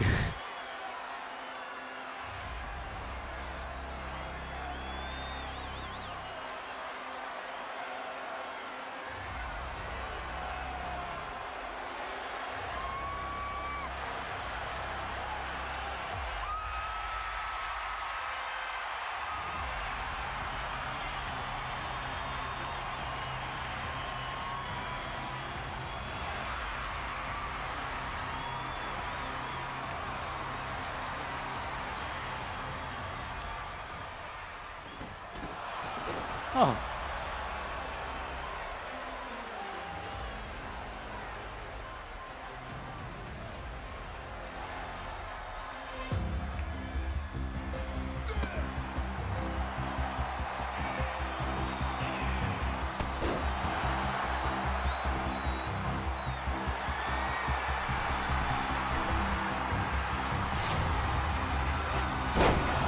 And that was just pointless.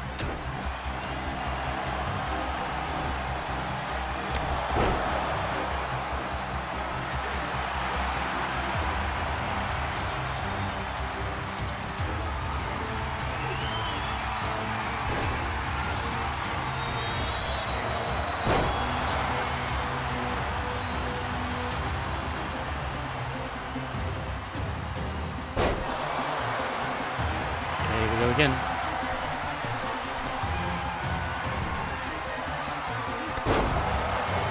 That's one. He's probably going to get up, so let's just take him out again.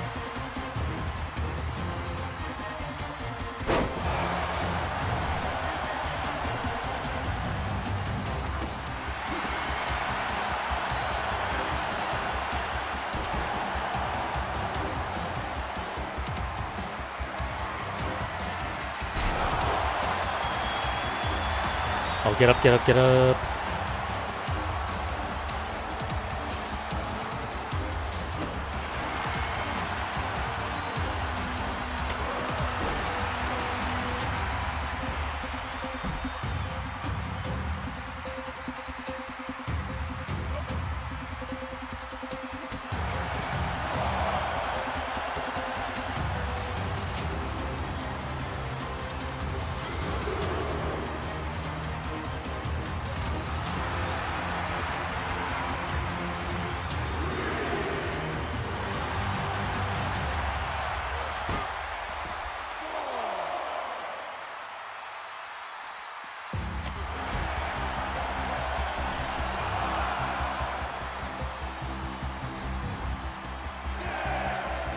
I'm out.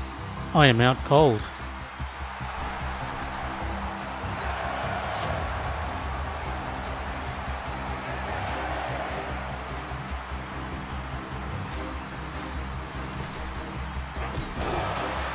Wow. Wow.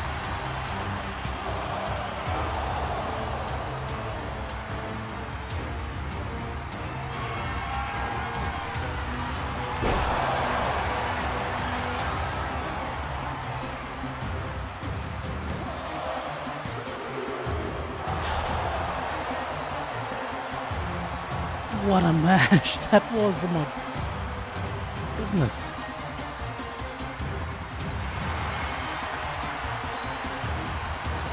Oh, thank God.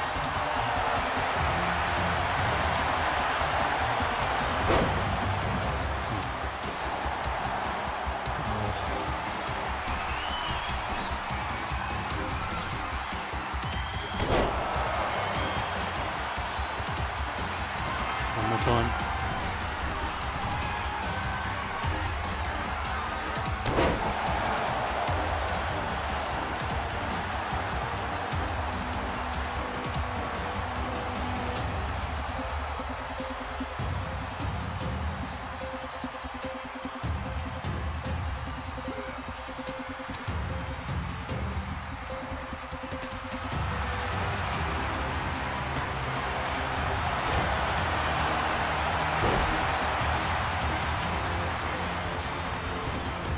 Won't let me do the grab.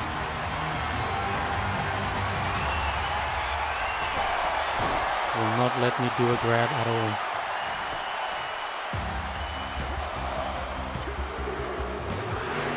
What?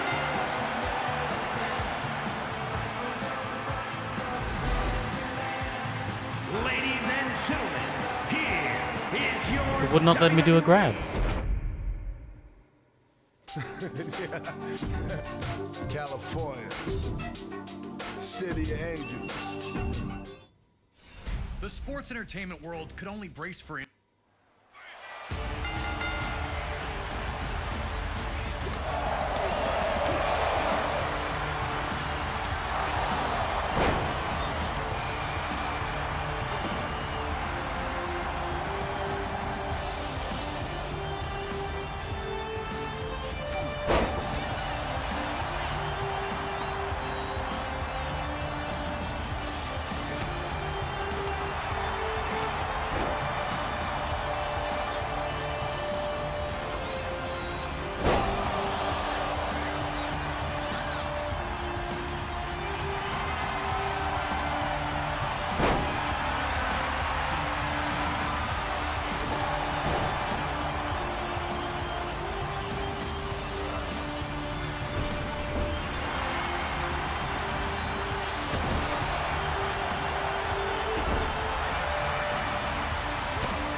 I thought I counted that.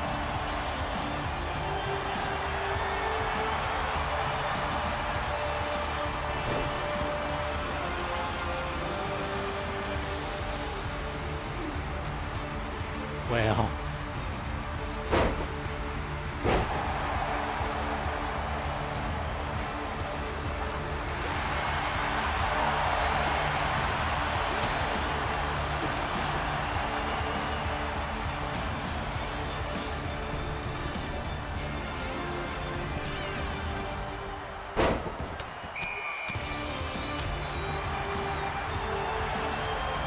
Clever.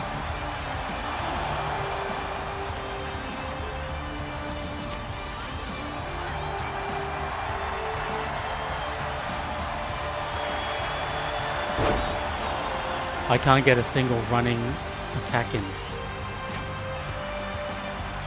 We've seen this.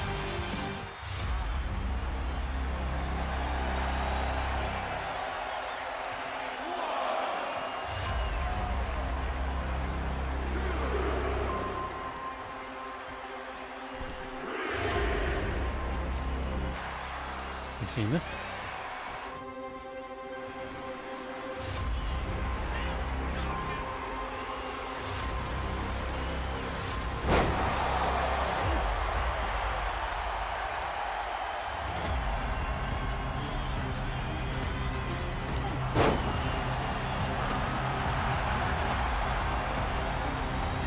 Wait for him to get up.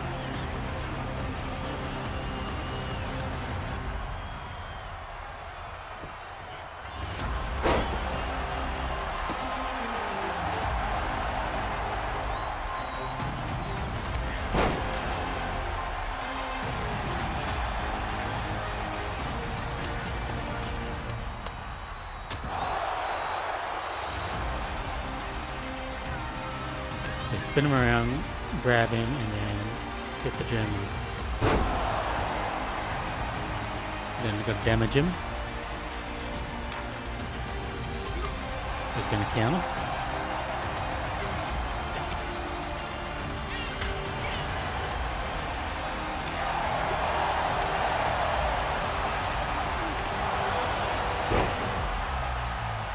Going to go for the big bear hug.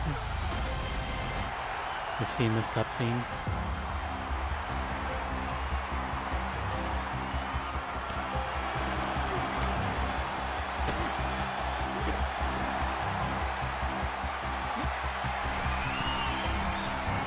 Should we get him to stand? Just in case, eh?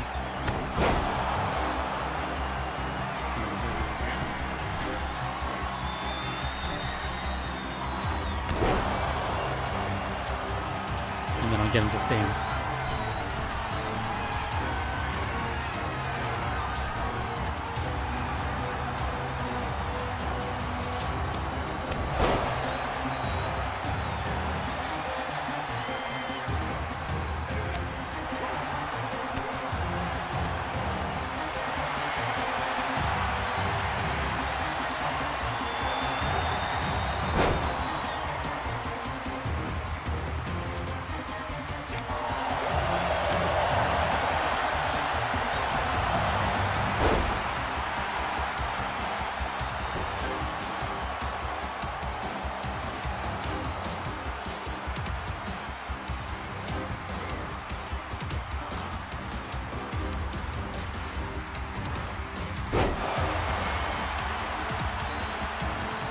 Military press Hogan.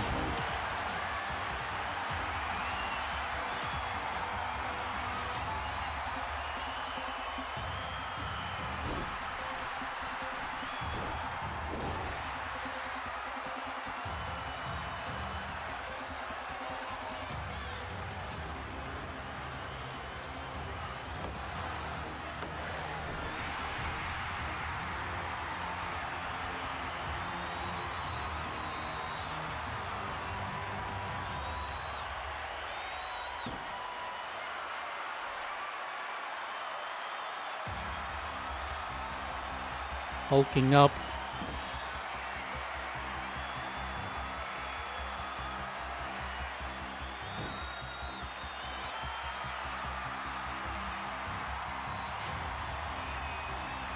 These two titans of the Federation era. You've been a naughty boy.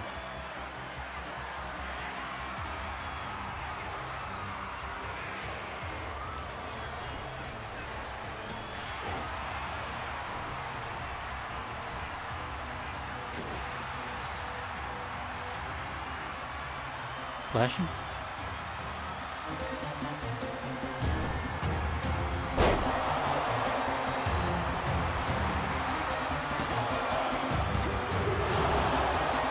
Imagine that was the finish. Imagine that was the finish.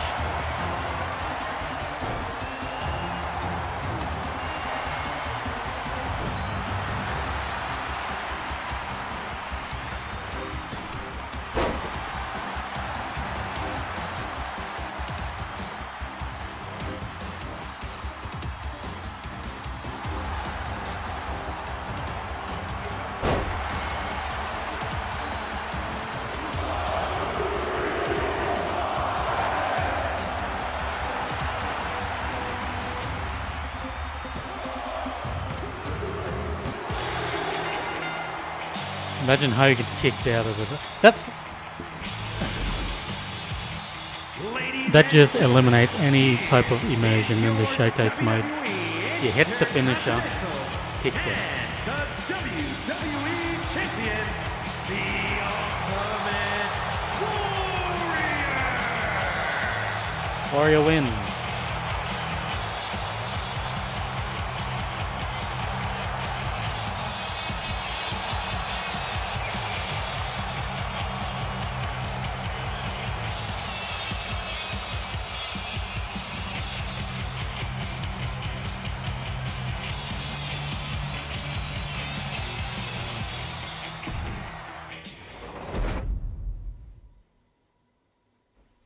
Incredible victory for the Ultimate Warrior there, becoming the first superstar to hold the WWE and Intercontinental Championships at the same time. A truly historic feat on the grandest stage of them all. A victory that signaled a new wave of change that was about to hit all of WWE. Roddy Piper managed to change his luck in WWE when he captured his first championship in the company at the 1992 Royal Rumble. The wrestling world rejoiced for Hot Rod as the fiery superstar showed true emotion in the moment, revealing how much it meant to him. Once the most reviled man on the roster, he was now appreciated for his authenticity. Everyone was happy for him, except for one guy. Bret the Hitman Hart had changed his status in WWE in the spring and summer of 1991. When his legendary Hart Foundation amicably split the team, Bret would use the opportunity to springboard up the singles rankings, winning the Intercontinental Championship at SummerSlam that year. Wanting to be an active champion, Bret faced off against all comers, finding victory each time out.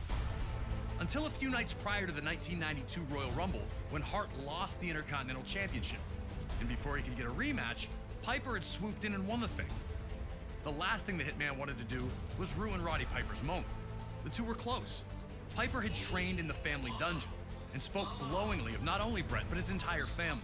I gotta tell you how much I love your family. I gotta tell you how much I love your mom. I know this guy since he's been knee-high to a grasshopper. Respectfully, the two agreed to compete at WrestleMania 8, which would emanate from Indianapolis, Indiana. But Piper understood that many felt Bret lost that title at less than 100%, and that he'd have to defeat Hart in the ring to get those people on his side. And while both men claimed they'd keep it respectful, most everyone understood what happens when you push Roddy Piper to the edge. And trying to take something from Roddy Piper is one way to do it, especially when it's the first title he ever held in WWE. And so it was Bret Hart's technical mastery against Roddy Piper's street fighting in an unheralded classic was produced by two absolute masters of their craft. And while they both tried to keep it friendly, you just knew it wasn't gonna last. Nearly 20 furious minutes of action unfolded between the two, each with near victories along the way. Blood, sweat, and tears was never more appropriate. The two gave their all on the goal of earning the WWE Intercontinental Championship. So, get in there and do your best to beat Roddy Piper to the punch. But beating Hot Rod is no easy task, even if you are the best there is, the best there was, or the best there ever will be. Oh, Bret and Piper.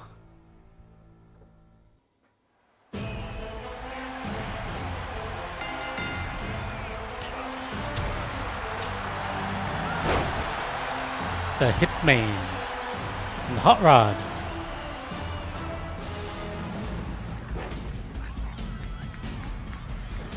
This is one way to relive or to live out all of these classic WrestleMania matches if you haven't, in preparation for WrestleMania 40 in Philly.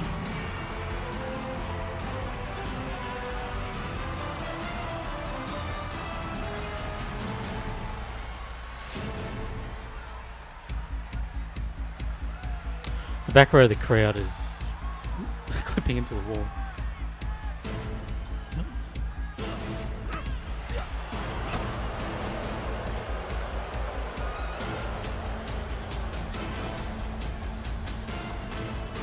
Okay, I just gotta reverse the next move. Easier said than done. Like right now. There we go.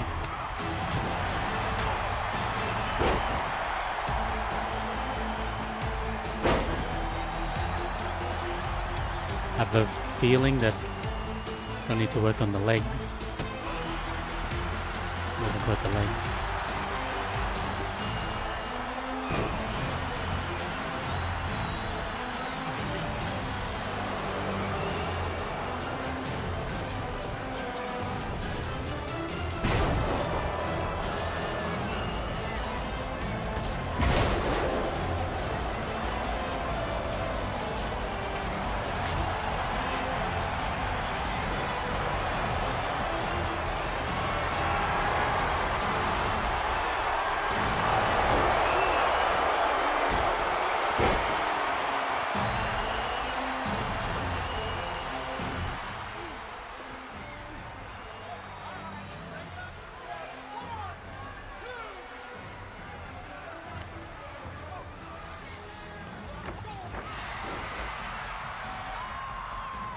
The Hoysadine in Indianapolis, I think this WrestleMania took place.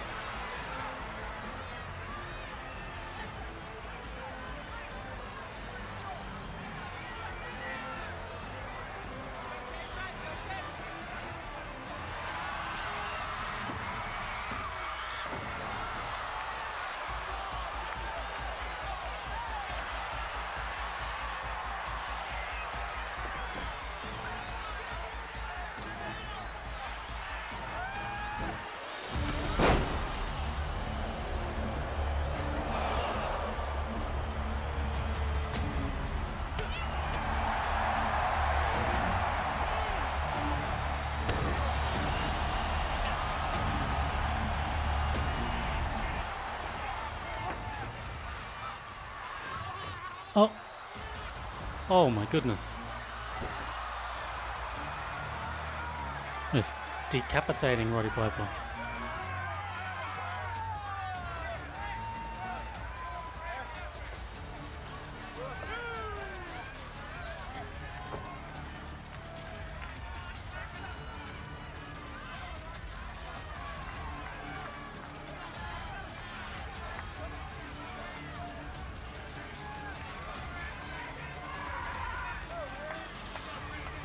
Piper inviting Brett back into the ring.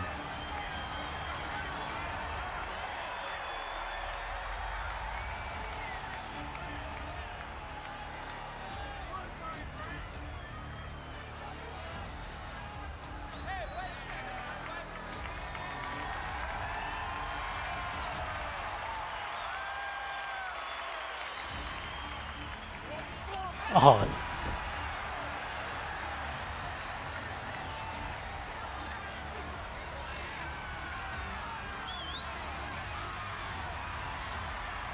Okay.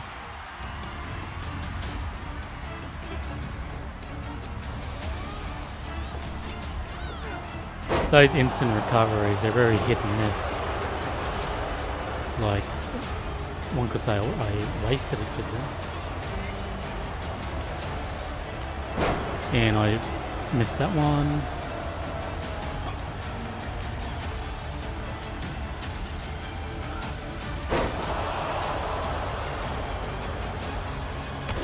Missed that one.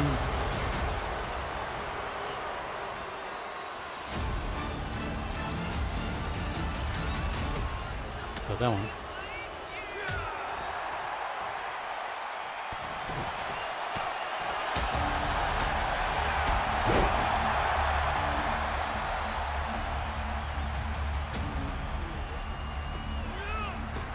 Get out of there.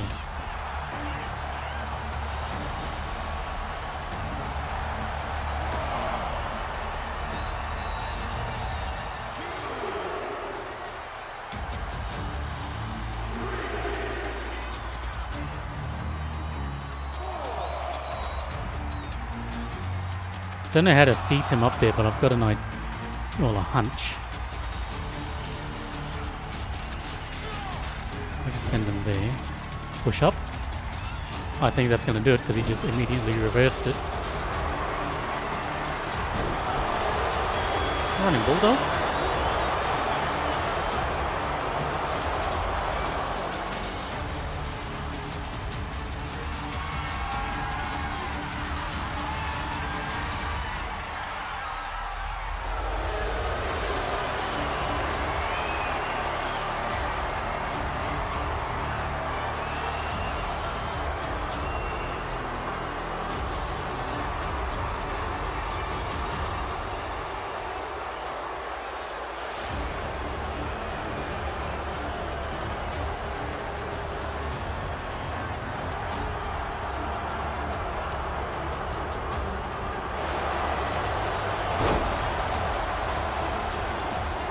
Goodness.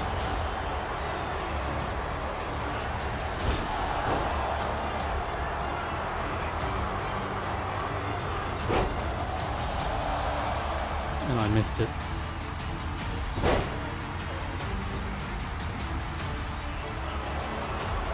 Missed the comeback move.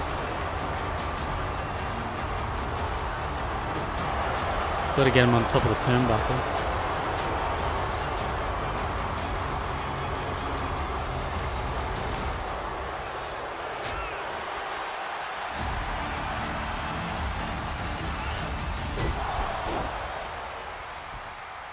Should we try this again?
I didn't do that right.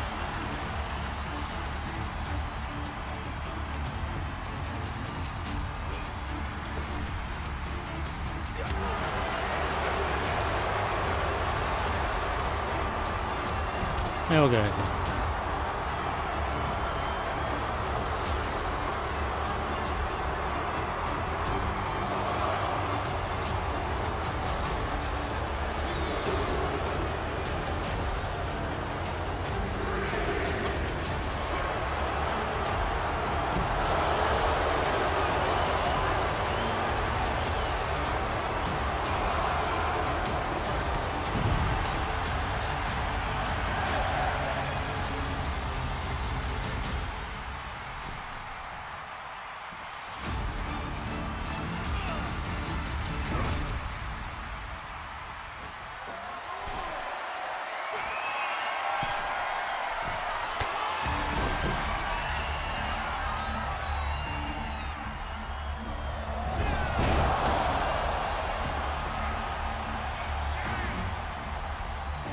Well, how do you...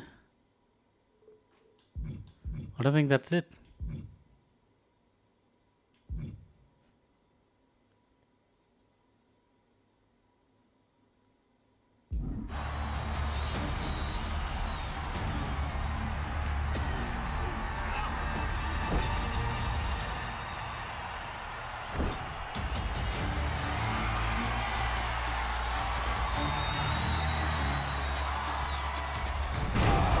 That's how you do it.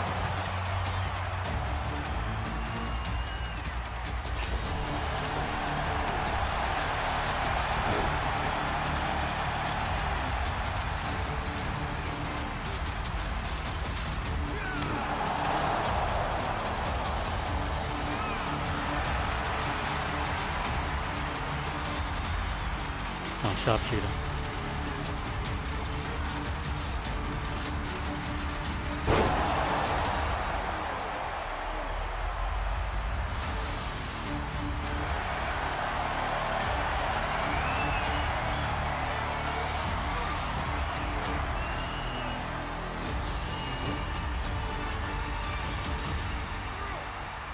Just following the objectives. Okay, there's a break.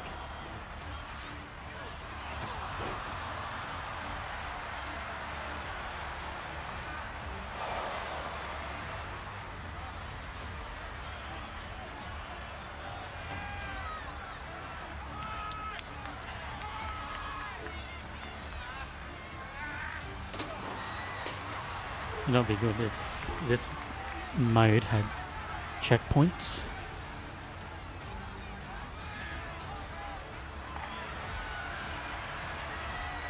Piper's got the bell.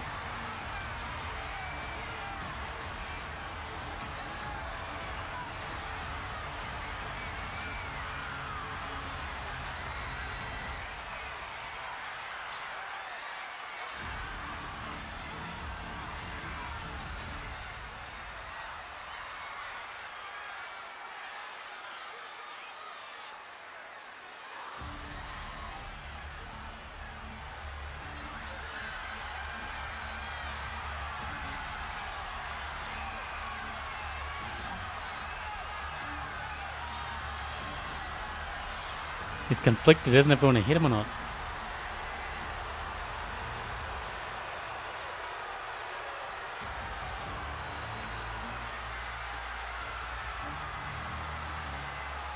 The crowd keep taunting him.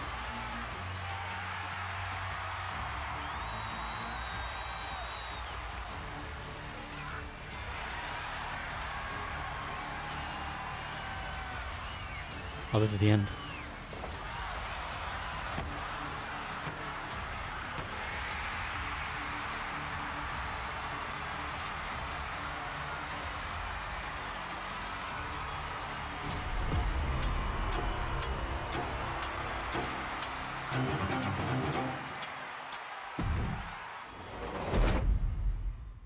Okay, that was the end. A somewhat forgotten classic sees the excellence of execution using every last trick in his repertoire to pull out the victory over Roddy Piper. And WrestleMania 8 sees a rare pinfall loss for Hot Rod, but an even rarer display of professionalism from him makes the moment all the more memorable. Up next on this WrestleMania train down memory lane, we go to WrestleMania 10 in New York City, and the first ladder match to ever take place at WrestleMania. Shawn Michaels captured his first Intercontinental Championship with a big win over the British Bulldog on Saturday night's main event in the fall of 1992. But in the fall of 1993, Michaels would be stripped of the championship due to inactivity. As the Heartbreak Kid watched from the sidelines, Razor Ramon would capture the vacant championship. At the 1993 Survivor Series, Michaels would announce that he was back and that he only had one mission: to humiliate Razor Ramon, who he considered to be a fake champion. Having never been defeated in the ring, HBK still believed he was the rightful Intercontinental Champion. There is only one undisputed Intercontinental Champion, and it is the Heartbreak Kid, Shawn Michaels. Never one to back down from a fight, Ramon was more than ready to face Michaels anytime, any place. But Shawn wanted to play games with the bad guy, interfering in his matches and even performing Ramon's vaunted Razor's Edge finisher to taunt him. Shawn was also very open about relying on his 7-foot monster of a bodyguard, Diesel, to help him get through any tough situations. WWE officials, forced with figuring out how to decide who the true Intercontinental Champion was, came to a decision. Both championship titles would be suspended above the ring in a ladder match. The winner would be the first superstar able to incapacitate their opponent long enough to climb the ladder, grab both championships, and finally settle the issue once and for all. This matchup would see both men use everything they could to stop the other, including the ladder repeatedly. It was used as a battering ram, even as a perch from which to dive for a huge splash. Both Razor Ramon and Shawn Michaels laid it all on the line in this epic clash, leaving everyone breathless with each new flurry of offense. So, you're gonna have to do your best to deal with not only a Mr. WrestleMania who wants his Intercontinental Championship, but also with the menacing Diesel at ringside. Stay focused, and maybe you'll be oozing enough machismo to climb that ladder of success. All right.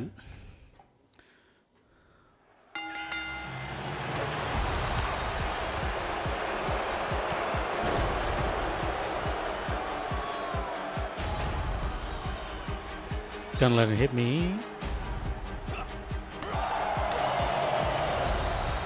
I didn't let him hit me.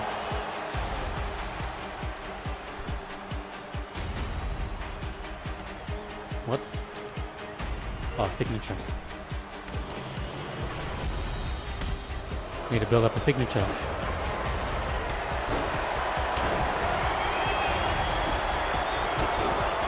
Well, there was only one ladder in the real match, but look at the amount of ladders we got missing.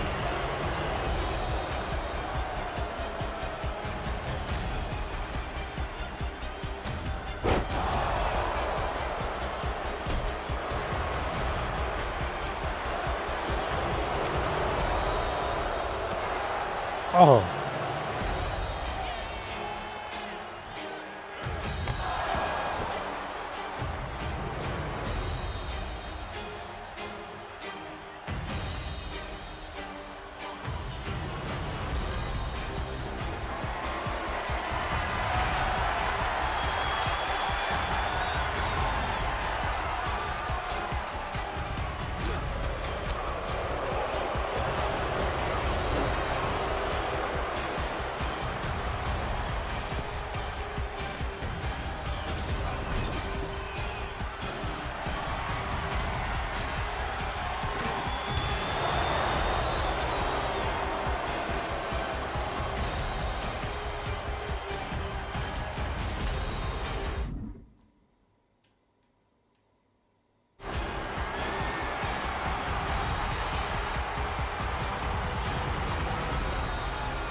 Set this up there.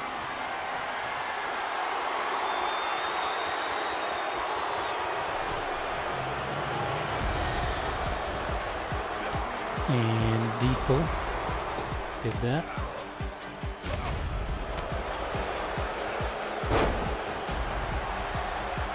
No, not gonna do it.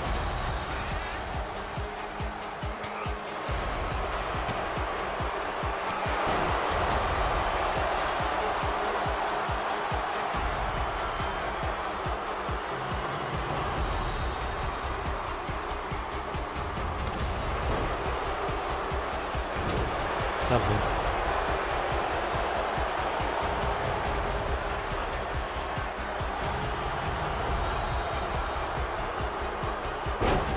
And he counted it. Of course he did.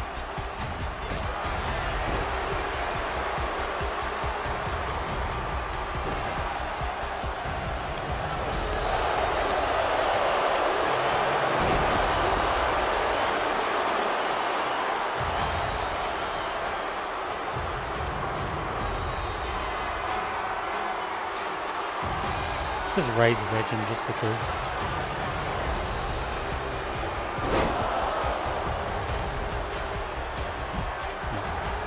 I'm not going out that easy.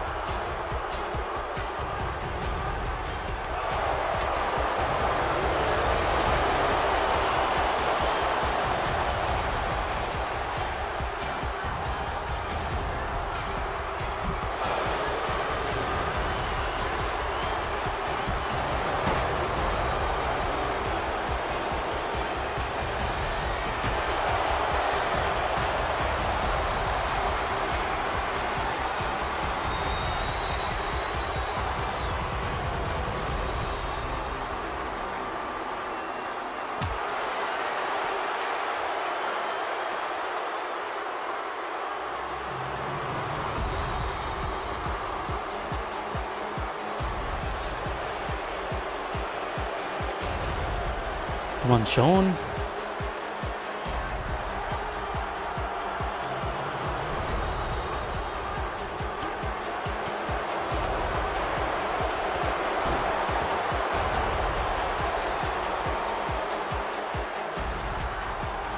That time, that got him.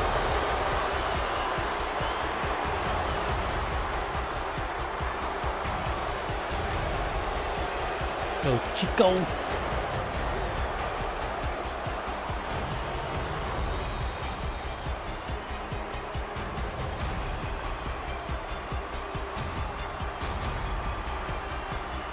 I remember watching WrestleMania 10 multiple times, renting it on VHS, and Diesel gonna hit him.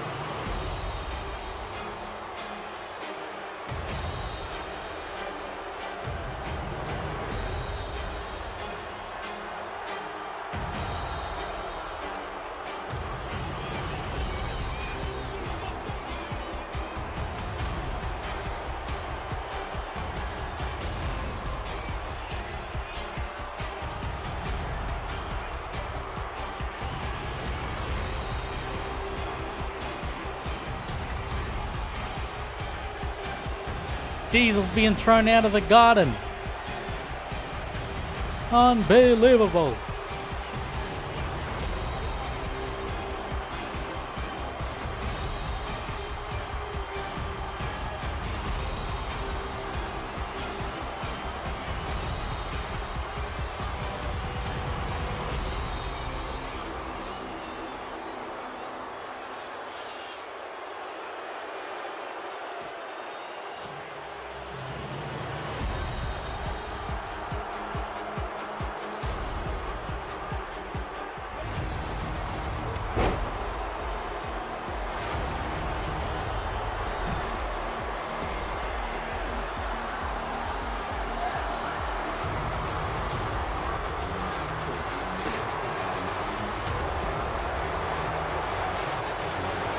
Hit him with a razor's edge on the outside. He turned him to the ladder. Went the wrong way.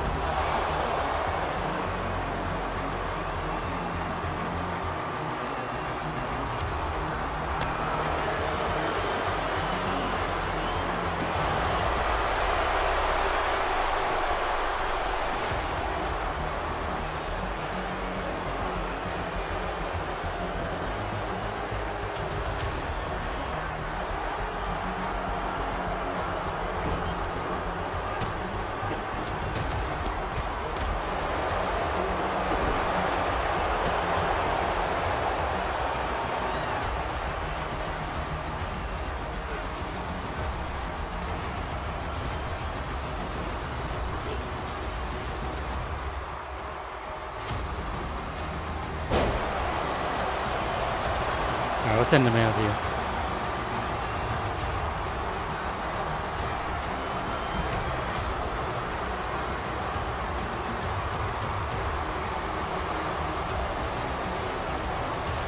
I went too early.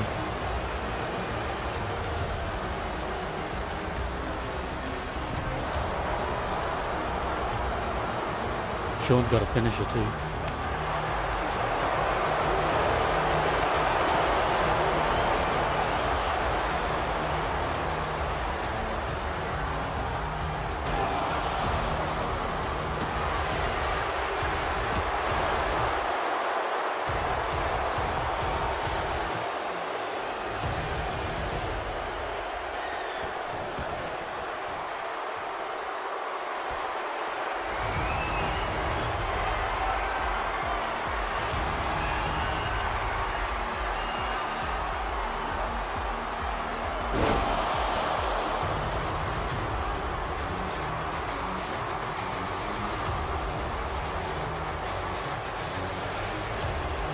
The entrance is this way, isn't it? That's a fake entrance over there. Left of the ring.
Uh-oh.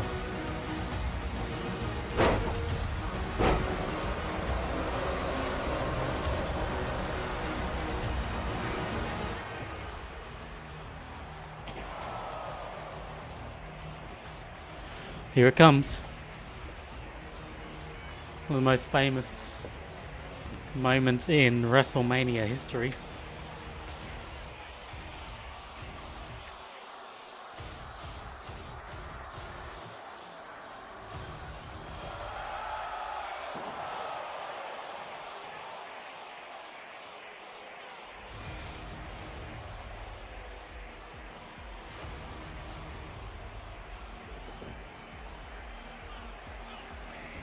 That Wile E. Coyote cam.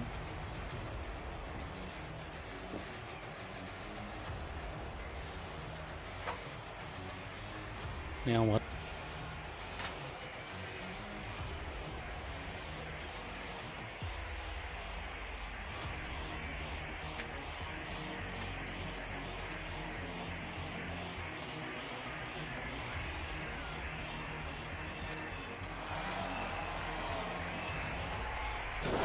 Oh!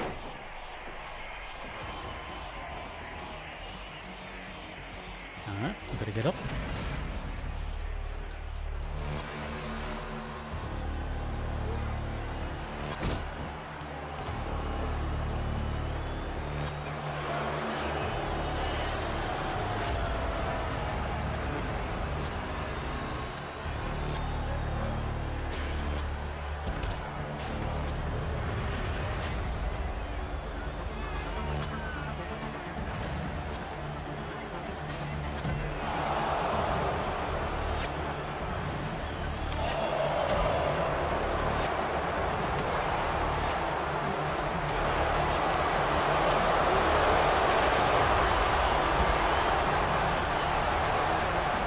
Gotta keep him in the ring and damage him.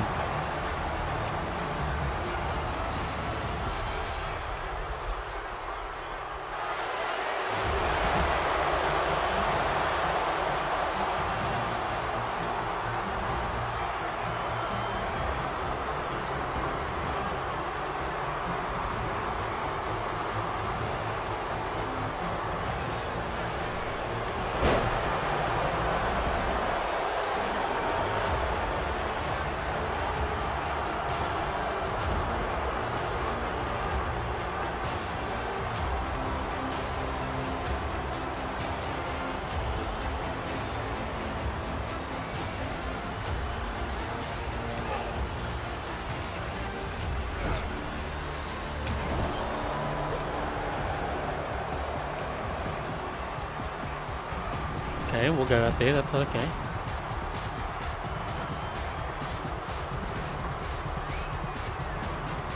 You meant to stay in there though.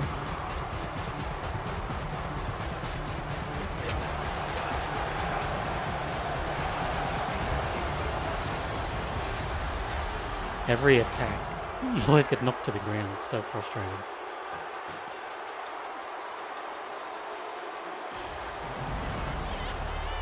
How does Shawn have a finisher?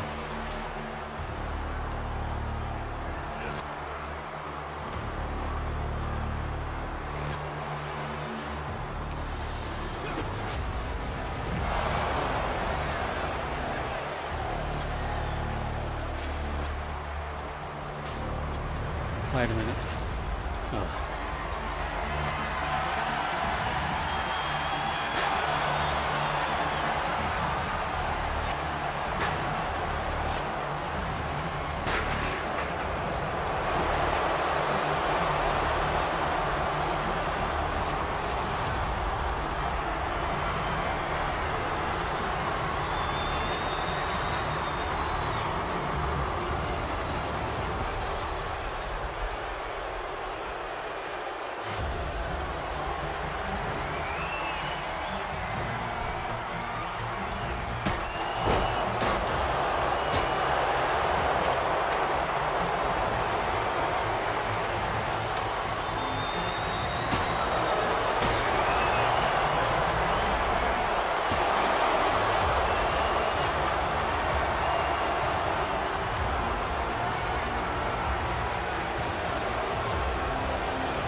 Reversed it.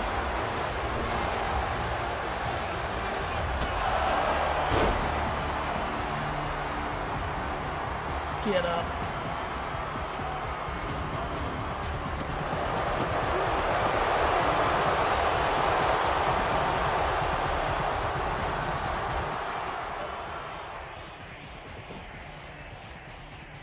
Sean gonna hit me with a razor's edge. Nice pile drive.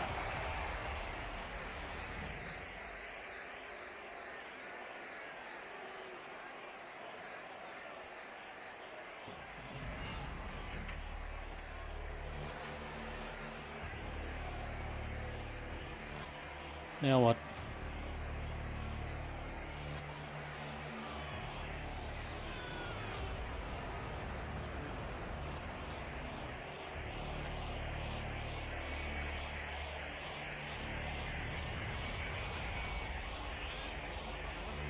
It's gonna run right over the top of him.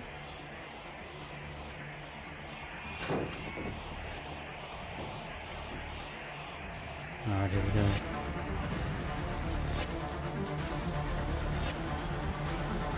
Just gotta win now.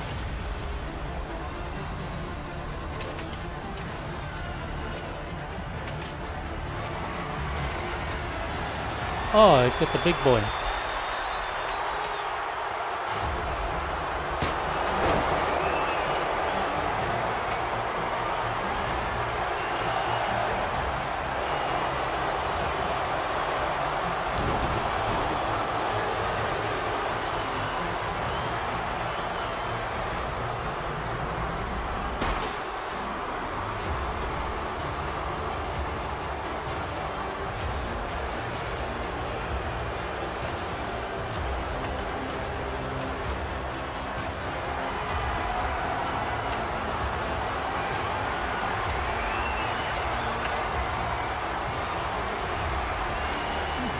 This ladder, that doesn't even look centered.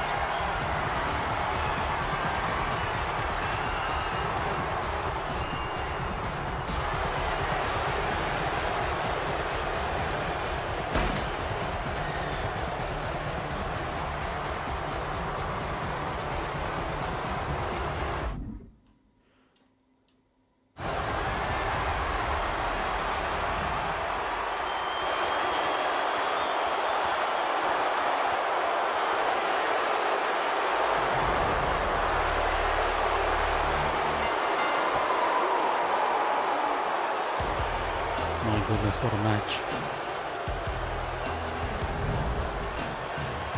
Here is your winner, and the undisputed WWE Intercontinental Champion, the bad guy, Razor Ramon.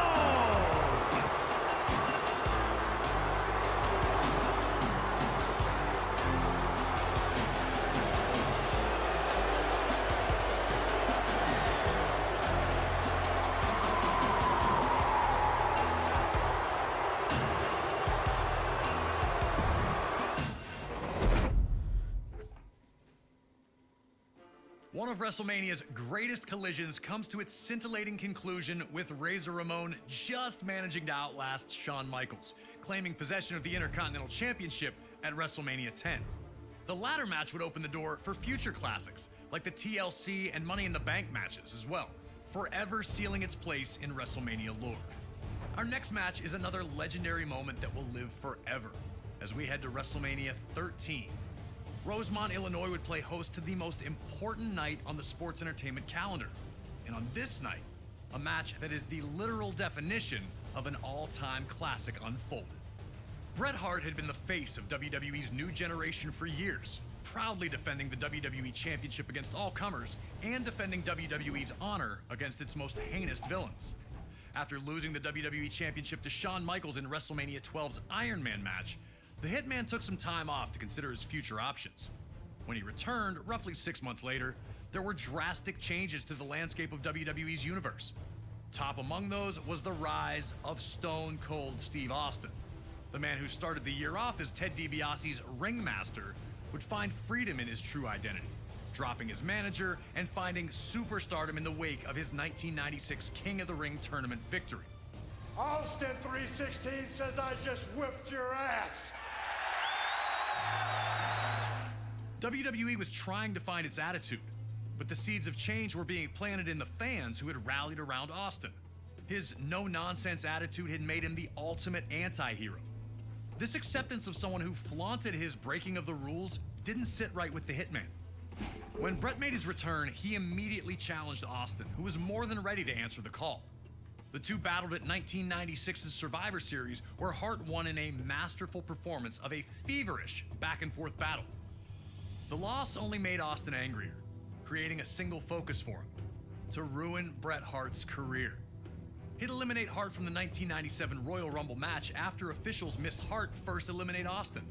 The night after Hart captured the WWE Championship at Final Four, Austin would interfere in Hart's first defense on Raw, ending the reign before it could even get started. WWE officials would pit the rivals against each other in a no disqualification submission match. The loser would be forced to admit they were defeated by the better combatant.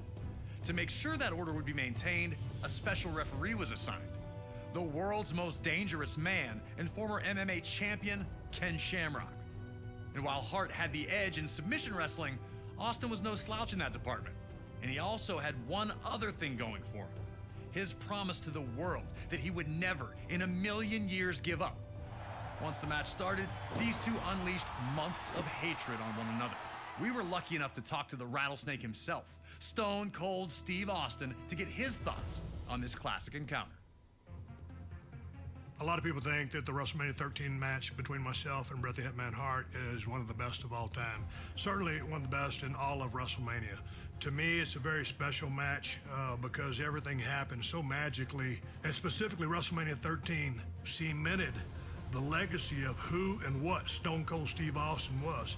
From start to finish, we started it off, we brawled out, we came back into the ring, we brought various factors from around the ring into the ring to use against each other. Some of the stuff backfired on me. It was full of chills, thrills, and spills. I gotta call a spade a spade. I mean, it is my favorite all-time match, and I've been to some classics. Always an honor to get to pick the brain of one of WWE's top-level legends. Thank you again to Stone Cold for talking with us about WrestleMania 13. Now it's on you to try and find a way to take out WWE's toughest SOB. Remember, there are no disqualifications, so use whatever you can, and maybe you'll find a way to get him to surrender. I just wouldn't recommend messing with the referee. Shamrock's ankle lock is nasty. All right, here we go. WrestleMania 13, bringing the heat.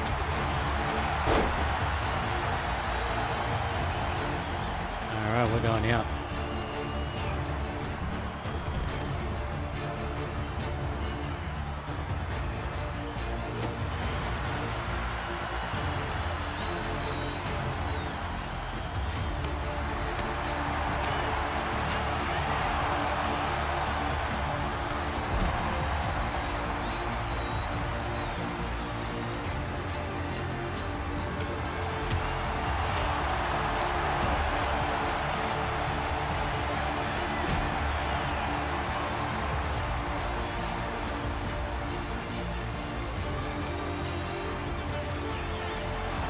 Back in the ring, we go.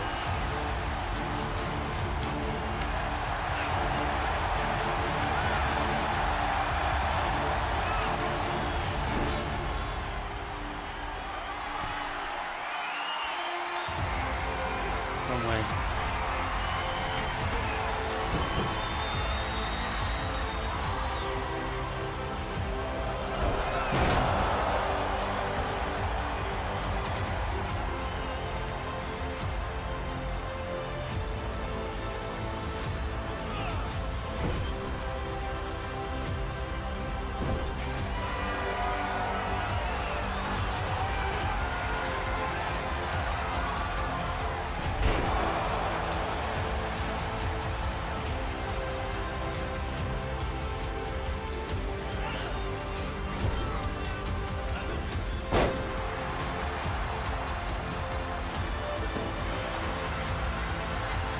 Austin's legs.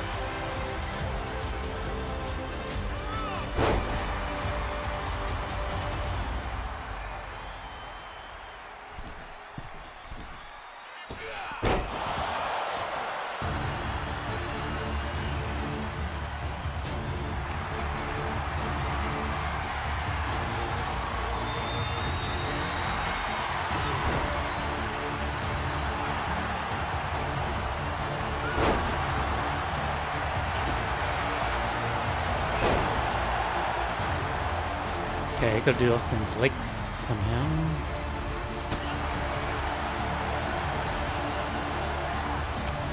Missed that one.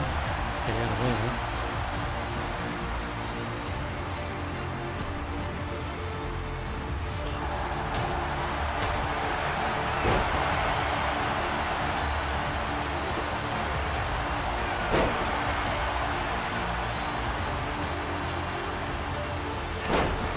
I can't get to his legs over there.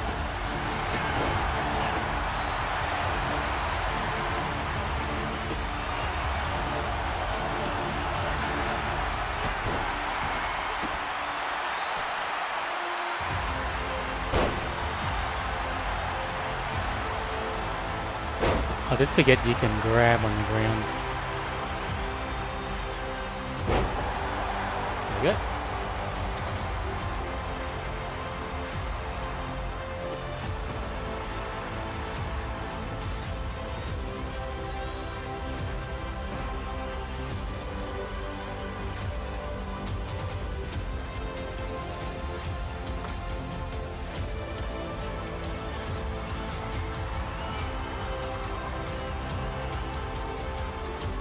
I'm gonna sharpshoot him right here.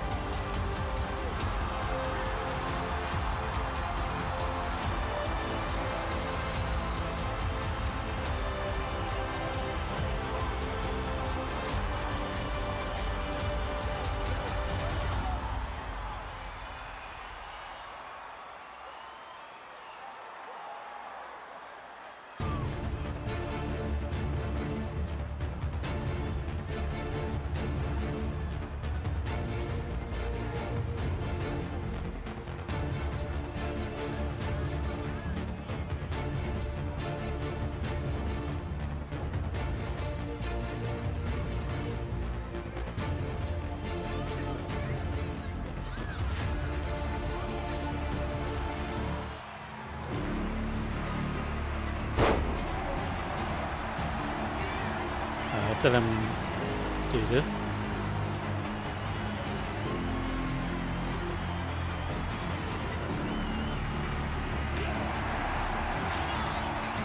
Let him hit me.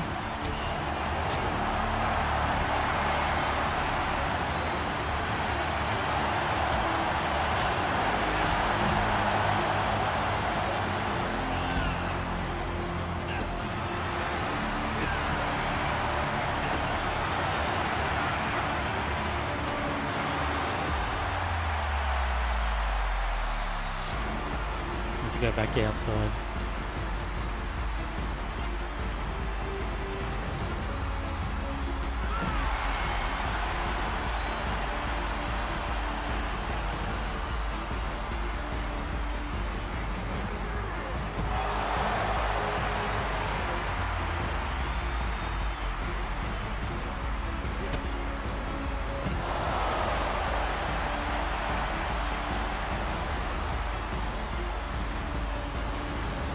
Wrong side.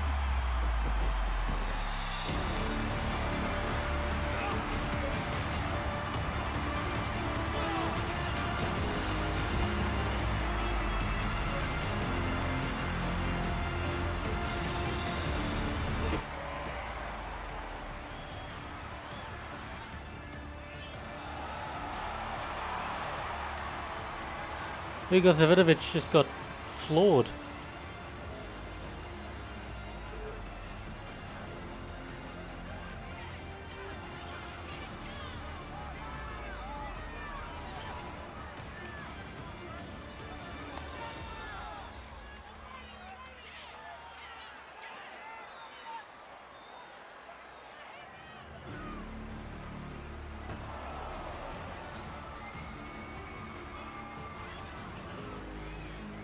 Austin's bleeding.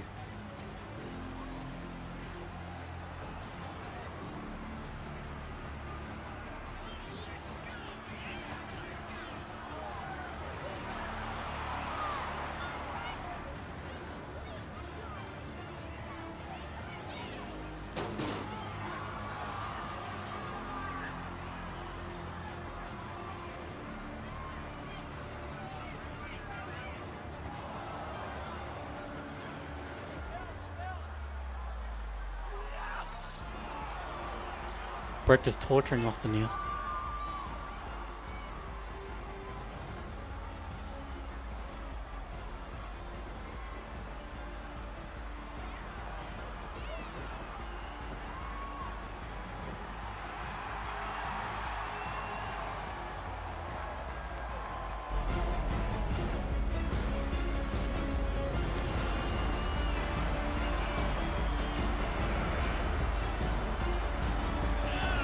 Just want to check something. If you can change the camera in showcase mode. No, you can't. I was going to switch it around to the other camera.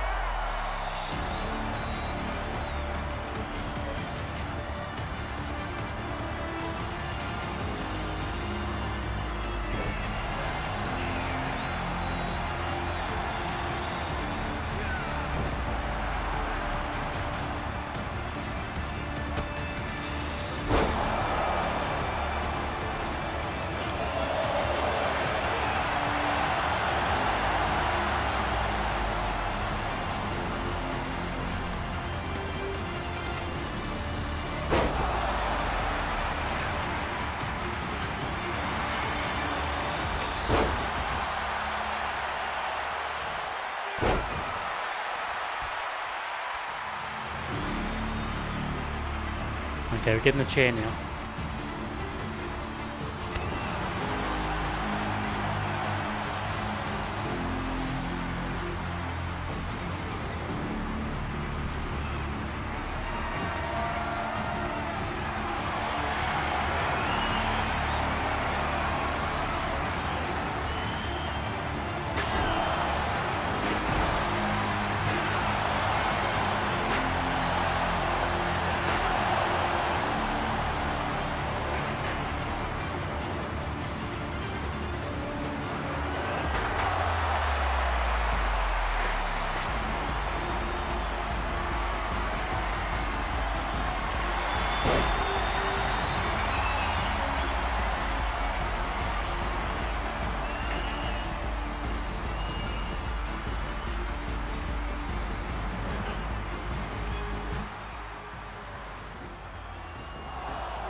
Cable.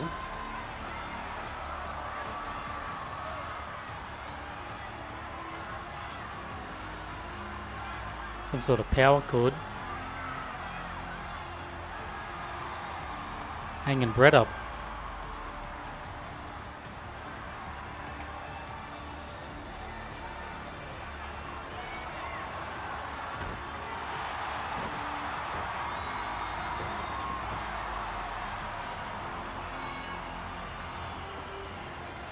Now what?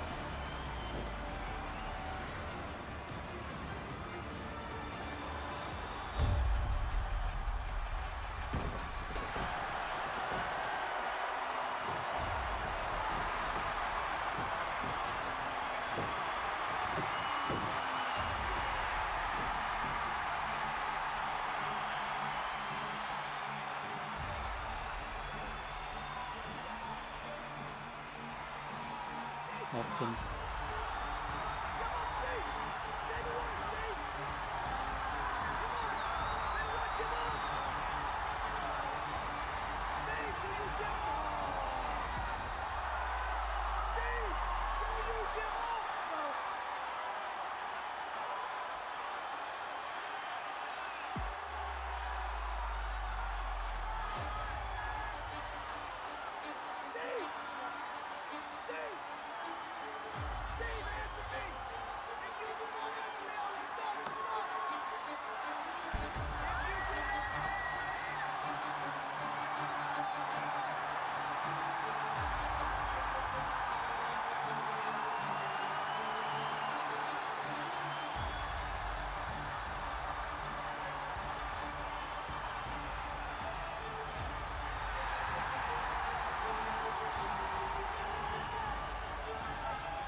Austin's out.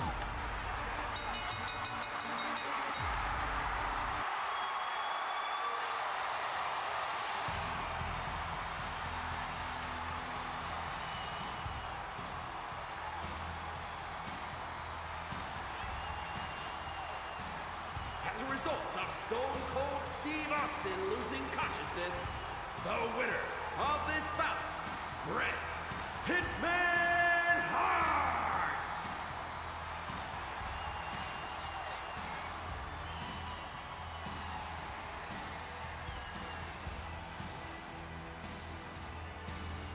Bret didn't make Austin tap or submit, but Austin passed out from the pain.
Damn.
What a match.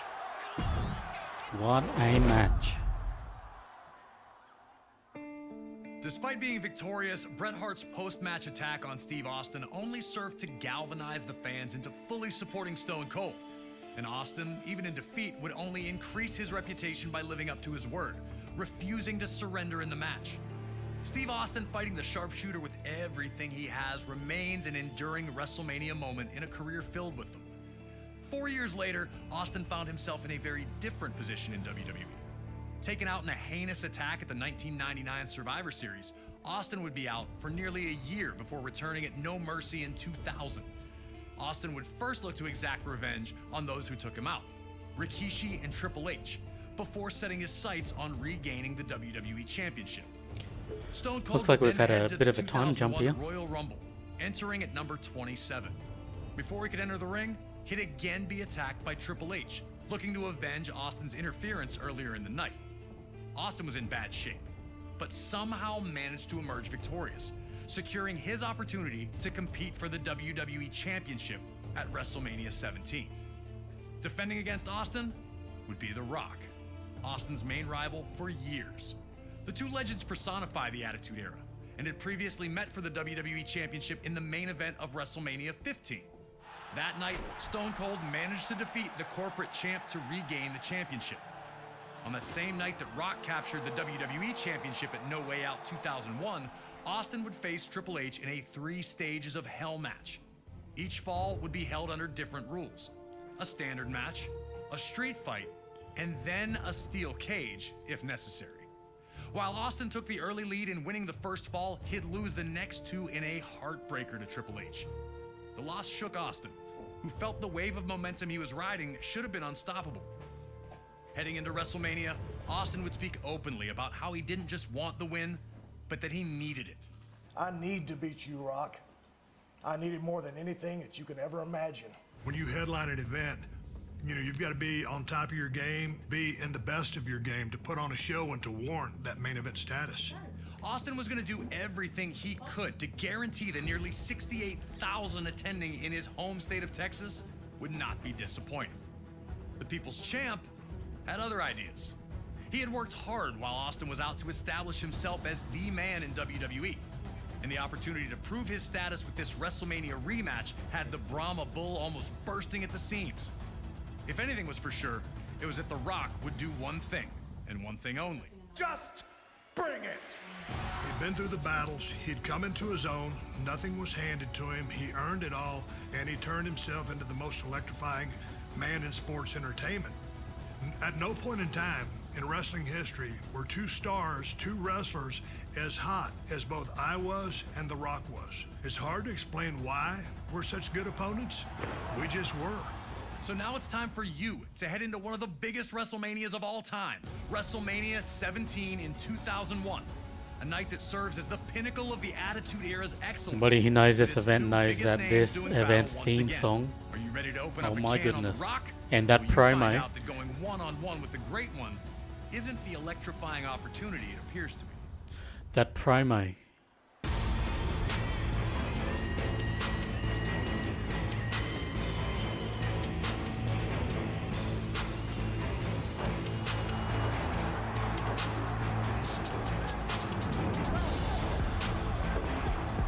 This is often billed as one of the greatest WrestleManias of all time. My goodness, it's just a blowfest out there. They just need to come up with some sort of, like, fans know the difference between, not the difference between, but fans know WWF and WWE, the story. Well, it's not called that anymore.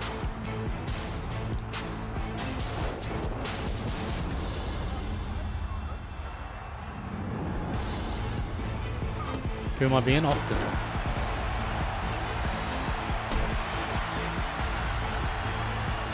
Alright, let's take him out and open that can of whoop ass.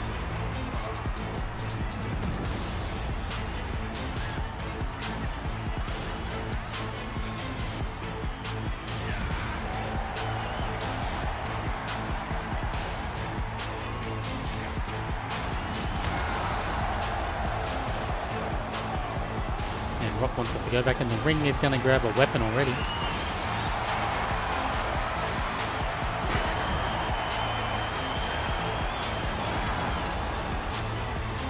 Missed it.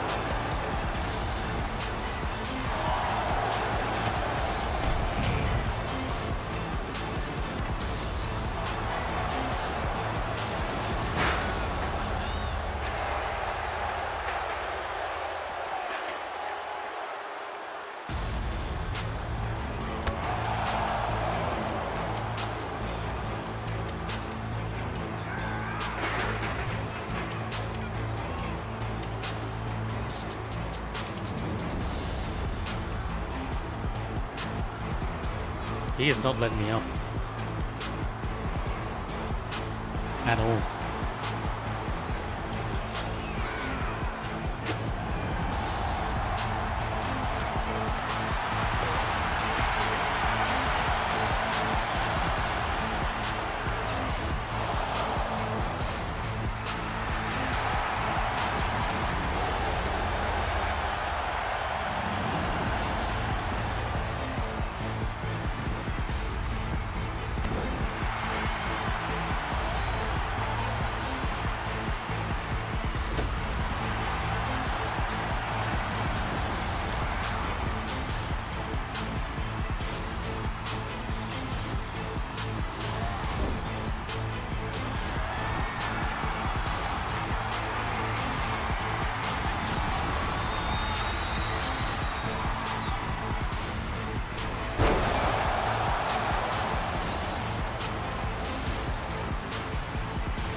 Good old-fashioned Texas pole drive.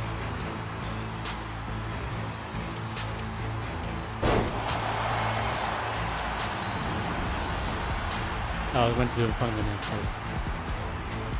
let's go out. So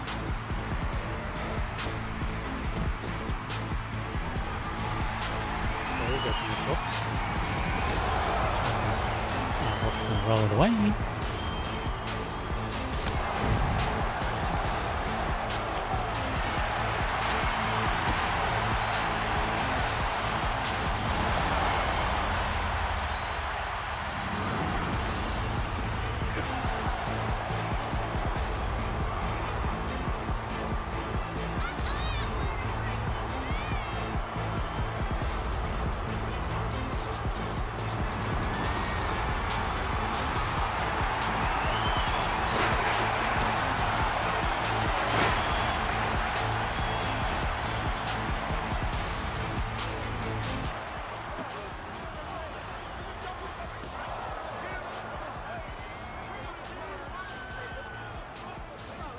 Timekeeper's area.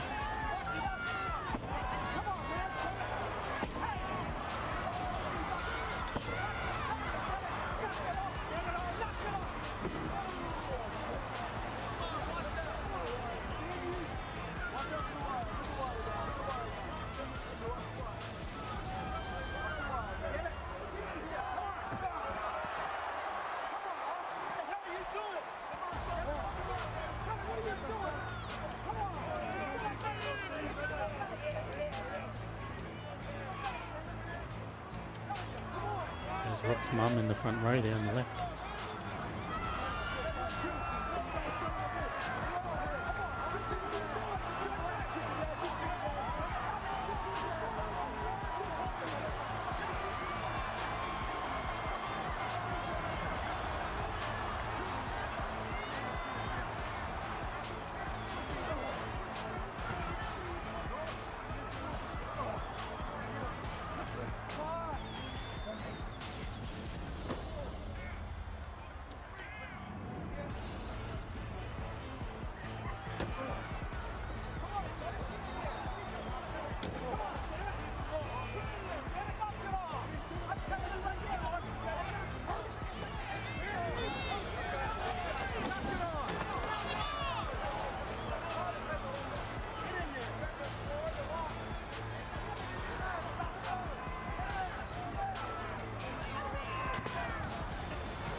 Just raining down blows all over Rock.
Austin doing the beatdown on Rock.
Oh, we're back. That was lengthy.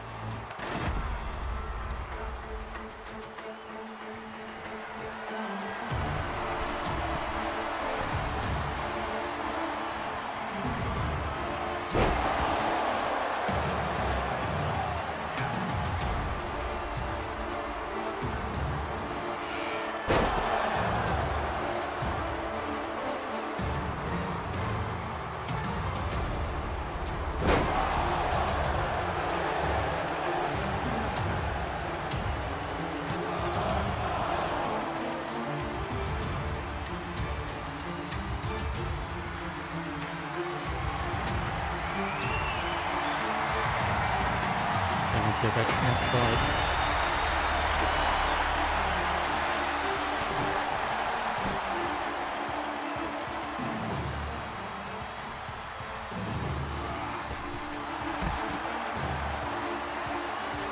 Why do they blur it out in the videos, but in the game you just freebird?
Gotta get it to yellow.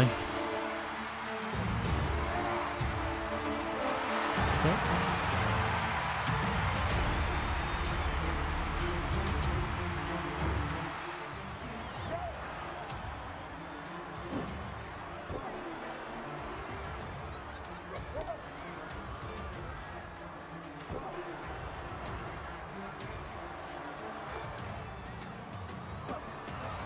Stunner.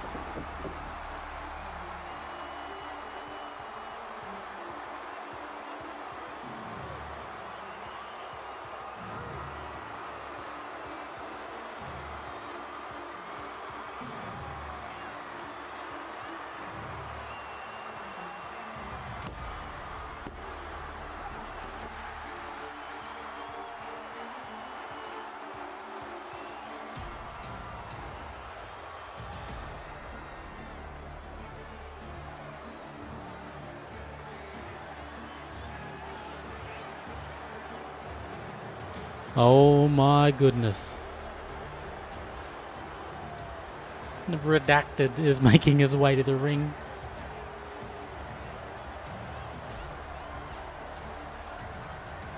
I think this guy was some sort of official, high-ranking executive here in the WWE. Can't imagine they're to refer to him anymore.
And the executive man pulls Rock off.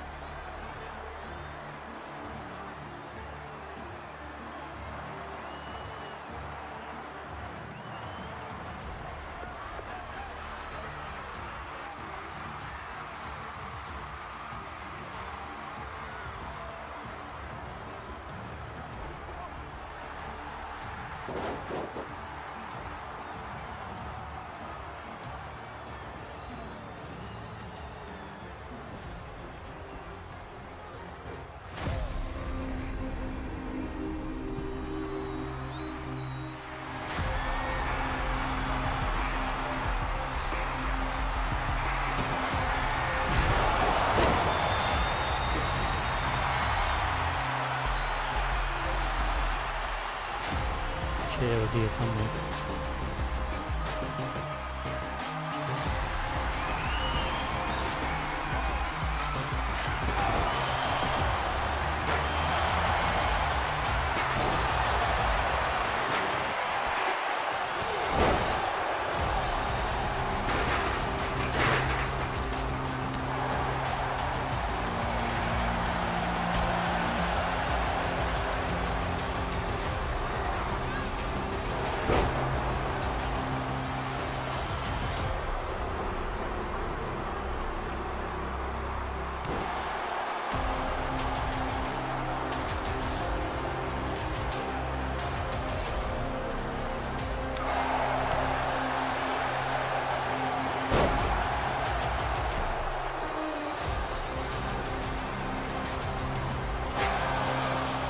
Gotta get this chair. Get out of there.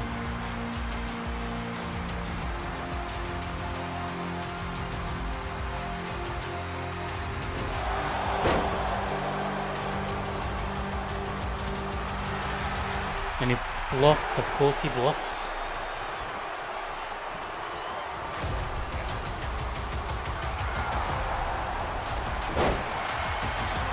Get the chair.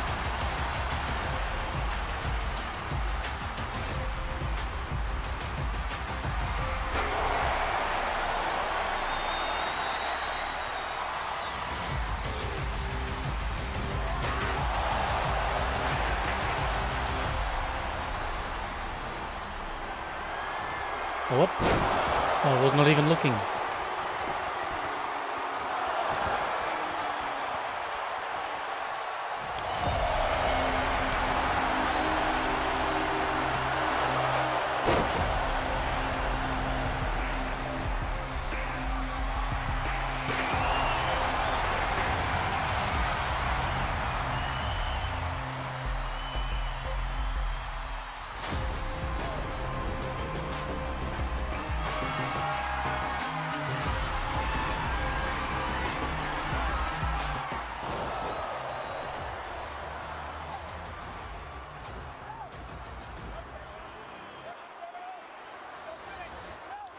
The man in the ring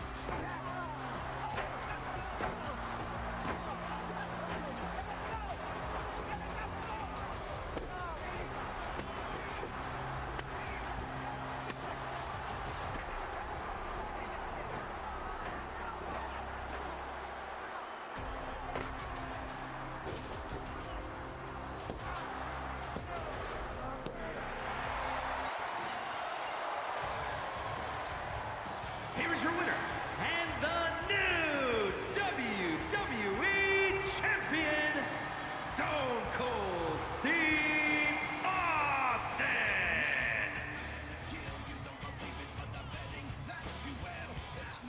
made a deal with the devil.